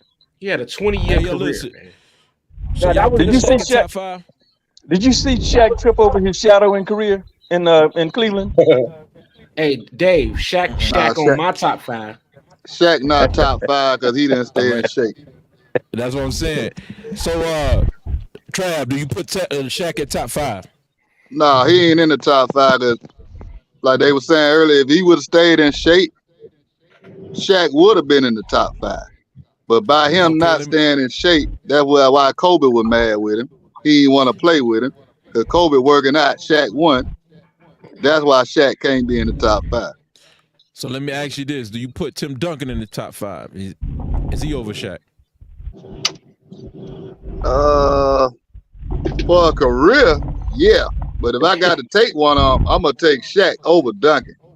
But for a career, I think he had a more solid career than Shaq. Okay. So let me ask you this: what about Robinson? What about the Admiral? Let me ask you this: is you putting Larry Bird over Shaq to get in that top Hell 5? no. Okay. Hell no. So, anybody? What about David Robinson? David Robinson. Who you say, Dave? I'm asking: is anybody putting Bird over Shaq? No. Okay. Anybody putting Magic over Shaq? Yes, I will. I would. I would. I'm not. Shaq the greatest Laker ever. Oh, shit. Not Shaq, I mean Magic. Magic is the greatest, yeah. He the greatest Laker ever. Magic and Kobe. Okay, let me ask you, y'all putting Kobe over Shaq? No. I got Kobe over Shaq. I got Kobe over Shaq. Oh, yeah, I got Kobe over Shaq all day long. I wouldn't. I'm taking Shaq. Hey, what about you, Terry? I'm taking Kobe on Shaq, bro. I ain't playing that game. Oh, you taking Kobe over Shaq? I'm definitely taking Kobe over Shaq. Damn, that ain't what Phil Jackson said. Phil Jackson said Kobe passed the damn ball to Shaq. He more efficient. Okay then. Okay. That's only because the triangle works better with a big man in the post. That's why Phil Jackson said that. Yeah, but what you mean? That's what the Bulls use. The offense is designed. The offense is designed to go into the big man. Right, Trav. Hold on. How can you say that? And the Bulls use that. Right, with Jordan. Hold on. How can you say that? Please do. The Bulls use that. Please let's not dispute this fact. This is a Googleable fact that the offense, the triangle offense. You know what triangle mean? Triple post, which means the ball goes into the post. So hold on. So what center? The offense is designed at the Bulls. Hold on. Let me finish. The offense was designed to go in the post with a triple post and for the ball to be distributed back out into the offense by the big man. Yeah, listen, it's also designed to minimize the dribbling. It is, and the ball went to Luke Longley. The ball went to Luke Longley and Bill Cartwright, and Michael Jordan and Scottie Pippen cut. That was Come on, man. Hold on, let me finish. Them cats ain't got no assists like that. Let me finish. In the triple post offense, I can show it to you on paper. The ball went into the post. The wings cut. The big man made the decision on who he was passing the ball to. Now, did Michael Jordan and Kobe Bryant deviate and go one-on-one and isolate themselves away from the offense? Yes, they did. But the triple post offense is designed to go into the big man. Now, there was a coach online earlier. Is he still here? Yeah, he's still here. Hey, Terry. So the guard brings the ball down. I thought the guard controls the ball handler. So you said the guard gives it to the big man, and the big man controls the ball. Yeah, but in a half court offense, the guard dumps the ball into the post. Hey, let me correct you on that, man, because that's wrong. Because in the Bulls' offense, the offense went through Jordan. The Scottie Pippen. Jordan was in the post as a big man, right? He played. He had his back to the basket, and he would kick the ball back out. You know, during the time when it was man. So normally, don't the guard control the flow of the game? The guard hockey assist and everything, man. Normally the guard or the forward does that. I'm about to put that in the chat.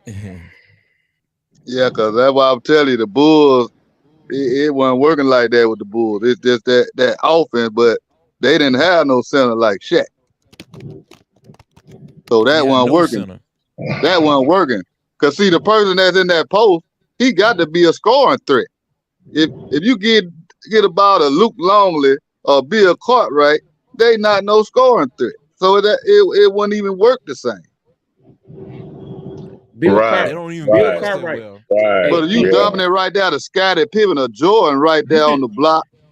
You can look up any Michael Jordan interview, Phil Jackson interview, and they will tell you 75% of the time, the very first shot of the game was taken by Shaquille O'Neal, Bill Cartwright, and Luke Longley.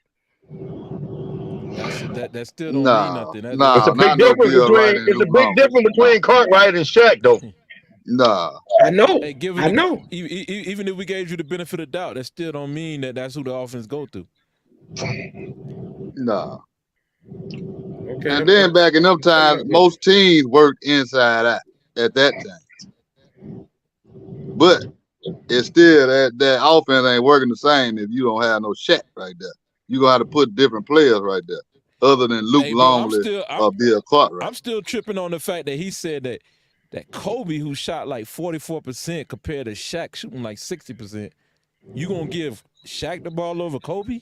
Dave. Shaq took balls in the paint, shot the ball in the paint. You can't compare that to a long shoot. Hold on, Mel. Come again, what you was saying? You said Shaq 6%. Hey, Angelo, answer that for me, man. 60. You gonna choose 45% over 60%? He's a sharpshooter. He can shoot the ball from anywhere. Shaq can't do that. So, bro. Shaq has to be in the paint. That's crazy. That's why when you ask me Shaq or Kobe, I'm looking at it. You drop Shaq on any team, he's gonna change the dynamics of that team for the better. Hey, you can drop Kobe on the team, and they won't make the playoff. Right. Hey Mel, what you were saying, Mel? Mel, you telling me that you're gonna choose 44% over 60%? That's what you telling me, Mel? I choose accuracy anywhere on the floor. If I get another big man. So Mel, let me ask you this question. Are you gonna choose, since you say you choose accuracy, do you want 60% accuracy or 44% accuracy? All purpose. Anywhere on the court. He can go to school. If I get Shaq out the paint, he's no good. Shaq can get in foul trouble. Bro. Shaq can get in foul trouble, right? Hey man, that's cognitive dissonance, bro. That's what that is. Dave. If I give Kobe, let's say Kobe and Shaq was on different teams. You back on. You lost reception. I'm asking you a question since you say you like accuracy. You choosing 60% or 44%? If I tack the basket, Shaq will get in foul trouble. Man. Shaq will get in foul trouble. I ask you a direct question, man. You choosing 60% or 44%? If your paycheck says you can get 60% or 44%, which one you gonna choose? All purpose, versatile, all purpose player, man. Oh shit! So you gonna choose? Listen, man, you gonna choose 44% over 60? That's what you're telling me? When it comes to Kobe, I'm biased. I'm just listening. I'm waiting, man. I'm biased. I'm biased when it comes to Kobe. I'm gonna choose Kobe any day of the week. I don't care. What you saying, Mel? I'm biased when it comes to Kobe. Bro, they quiet, bro. I'm telling you, man. Because what they saying don't make sense, bro. It's opinion based. I'll tell anybody. Results, man. Kobe was a great player, but he's not a top 10 player. Yeah, he's not a top 10 inefficient, player man. of all time. Bro, the key word is inefficient. Bro, 60% compared to 44% is inefficient. You know what I mean? Hey, Dave, how many rings Kobe got? Listen, man. Damn, this you dumbing the argument down. I'm asking you, which one, when you got to give a guy 25 shots a game, you going to choose the 60% or the 44%? I'm going to choose an all-purpose versatile player, man, who can shoot from anywhere on the floor. Oh man, here we go. That's what I'm asking. That's what I'm asking you a question. Anywhere on the floor, he can get the 2 points anywhere on the floor. 60% or 44%? Anywhere on the floor, man. Angelo, which one you choosing, man? 60% or 44%? See, you got me. I'm taking Kobe, bro. You know what I'm saying? You're trying to trick me, Dave.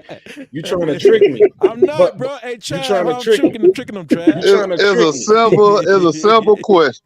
It's a simple question, man. There's variables to it, though, that you know what I'm saying. You leaving out. Man, y'all wild, bro. But listen, hey, if y'all look in the chat, I posted the triangle offense in the chat. Dave, I inboxed you the screenshots on how the triangle offense is ran, and it's ran through the 4 and the 5 in the post, not Michael Jordan posting. Hey. You need to go back and watch some of them games. I don't gotta watch it. Michael Jordan deviated away from the plan. I'm telling you the triple post offense. Because I'm gonna tell you what it sounds like. It sounds like you saying Luke Longley and Bill Cartwright was like how Joker do right now. How Joker get the ball and pass the ball and make offense happen. Well, now one of them players doing it. That's not what I'm saying. That's not what I'm saying. What I'm saying is the ball went to down low in the hole, and the wings went through their cuts. That's what I'm saying. Listen, trust me. I'm a Bulls fan. I've been a Bulls fan all my life. Me too. Luke Longley and Bill Cartwright didn't get too many touches of the ball. Take the name out. I'm just strictly telling you how the offense was how the offense was ran. I know what you're saying. It's supposed to be ran like that. That's what you're saying. The offense. No. Hey, Trav, what he's not saying is the offense is going to run through the most efficient play on the court. That's why the offense was ran through Jordan and Pippen. That's why the offense was ran through Shaq, not Kobe. Hey, Jake, I got to ask you a question, man. You got 2 players on the court. One of them shoots 60%. One of them shoots 44%. Before Shaq got down. Jake, let me ask you that, Jake. Which one you gonna pick? Matter of fact, your mic muted, Jake. Hey, Fidel, which one you picking, man? 60% or 44%? You got to put a name on it, Dave. Hey, I ain't gonna put no name on it. Hey, listen, they both shot at least 20 attempts, 22, 25 That 20% attempts. is a big a difference. Listen, right. So which one you choosing? Both of them shoot 22 to 25 shots a game. I said 60. One of them shooting 60%. Okay. I'm taking the 60%. That's a big difference. Okay. Did Shaq stay in foul trouble? Did Shaq stay in foul trouble? 44%. You know, that's a big difference. That's like I want to hear what Fidel said. Fidel, what you say, Fidel? You know. Go ahead, Fidel, what you say, man? Damn, Trav. A lot of people, boy, there's a lot of cognitive dissonance in this room right now, boy. Yeah. Go ahead, Jake. Hey, bro, they can't do this with me, man. They can't do this with me. Look at it this way. No, like Dr. Lee, look, hey, bro, it's a good thing that Dr. Lee left, bro, because he can't do it with me, because I'm going to pull them percentages out. We're going to go at it, bro. I'm telling you. It's a good thing, man, because, you know, y'all focusing on the wrong thing, highlights and what y'all see on TV. Man, when it all comes down to it, how the math add up. That's what we talking about, how the math add up. Look at it this way. If you got Kobe Bryant a chance to win the lottery at 40% or 60%? Which ticket you going to buy? I'm going with the 60. 60%. I'm going with Shaq. I'm going with Shaq. All day long. You're going to go with the higher percentage. There's a big difference. But yeah, if you got a lottery ticket, you got a lottery ticket. All right, you take that 44%. Mel said that 44% could be better than that 60% out of the same total. Yeah, you got That's other what factors. D'Angelo said too. Yeah, you got other factors you got to look at, Dave. Shaq slow ass stay hurt. Like you'll take that 44% as long as they give it to you on all hundreds, right? You'll take less as long as it's all hundreds. That's what he said. He got to go to the club. He about to go stunt. Boy, all $100 bills, man. I'll take less. Go ahead, give me all $100 bills. Damn. Bro, ain't no way in the hell 44% is higher than 60%. I could see if he was shooting 3-pointers at 44%, then you got me. You got an argument then.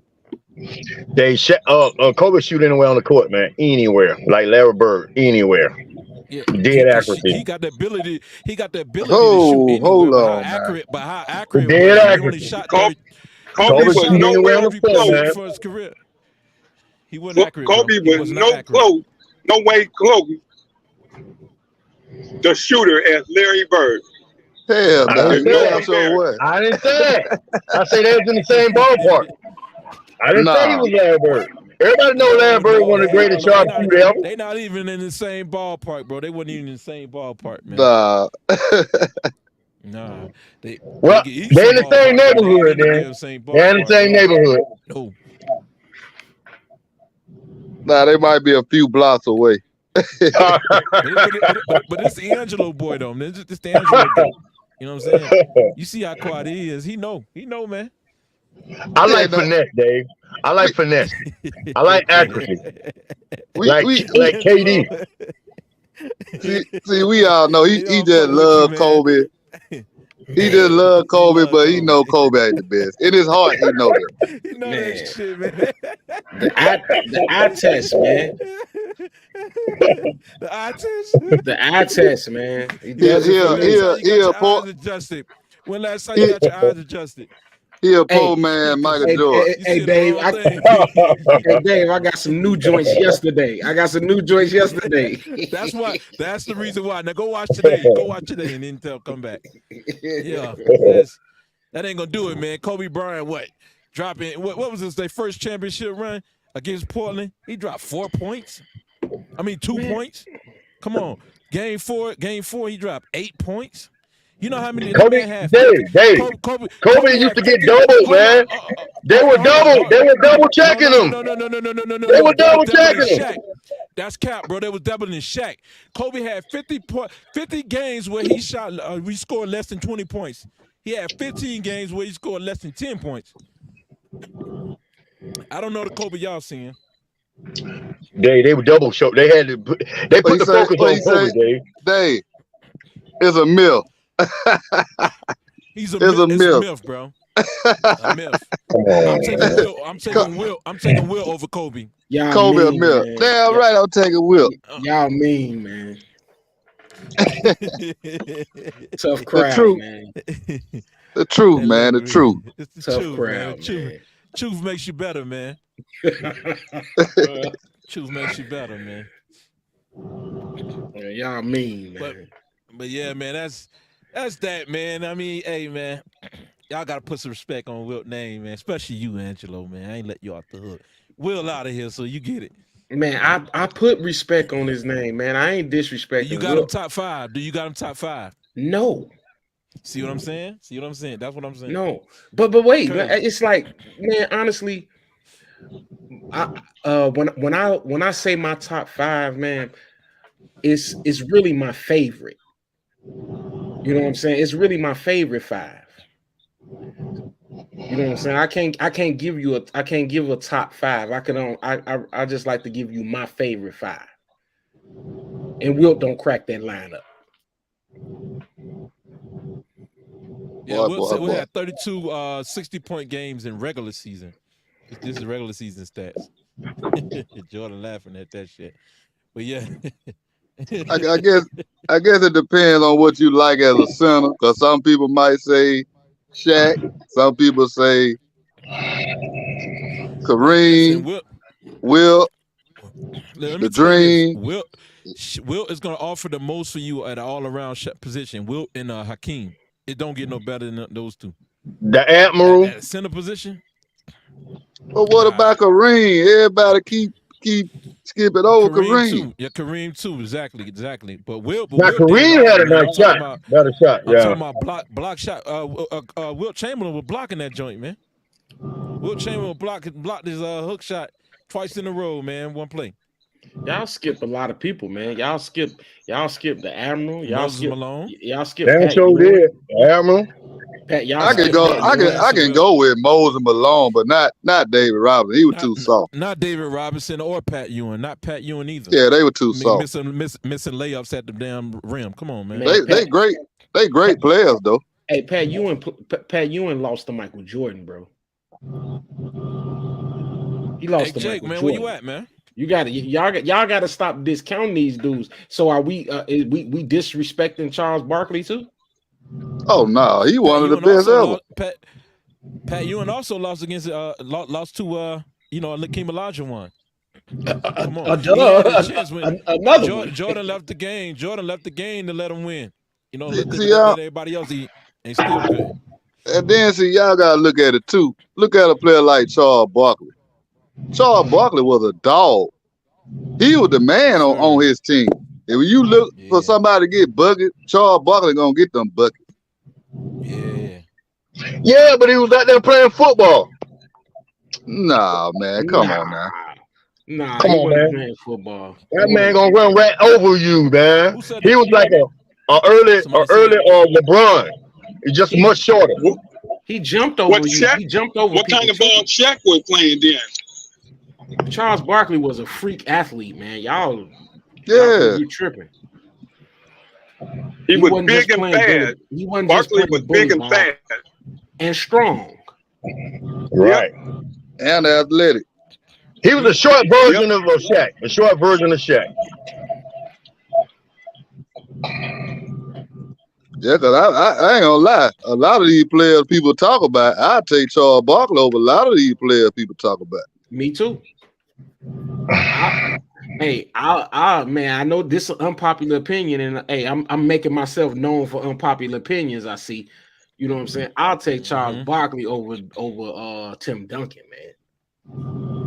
Okay, I see what you said. Yeah, he's more versatile at that too. Yeah, if you talking about the man on the team, because Tim Duncan, he was a key piece in a franchise. He's finesse, but he was a little soft. He was Charles Barkley will run right over you. He's nobody that's gonna take over the game. Tim Duncan was a system player. Yeah. Dirk Nowitzki was the system. It's a difference. Yeah, it's a difference. Yeah, that's why I say that about Charles Barkley. He gonna make it happen. Yeah, he was the system. Yeah. Yeah, man. Yeah, see, that's what I be saying about like the new NBA. You can't depend on these stars like back then, like how every team had their star that you can depend on. But when it come down to it, they just playing a better team. But they still gonna they still gonna do what they need to do. But a lot of these teams now, these stars, they fold when time get tough. That's from LeBron on down. Right. How about that Isaiah Thomas? No, he one of the greats. Top 15. He deserved to be one top of the 15 greats easily. He might even be top 10, close, hovering around that top 10. Let me ask y'all this: would y'all put Kobe over Isaiah Thomas? Absolutely. Damn, I like both of them, man. I really do.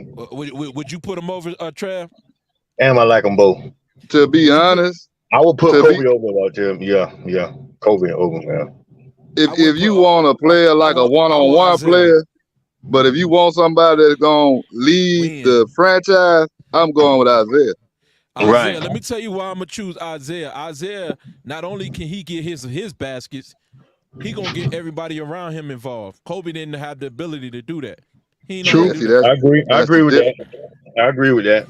And on top of that, Isaiah on both ends of the court, he gonna play as well. You know, and the man beat Bird in their prime. He beat Magic and he beat MJ. Yep. Not, All of them.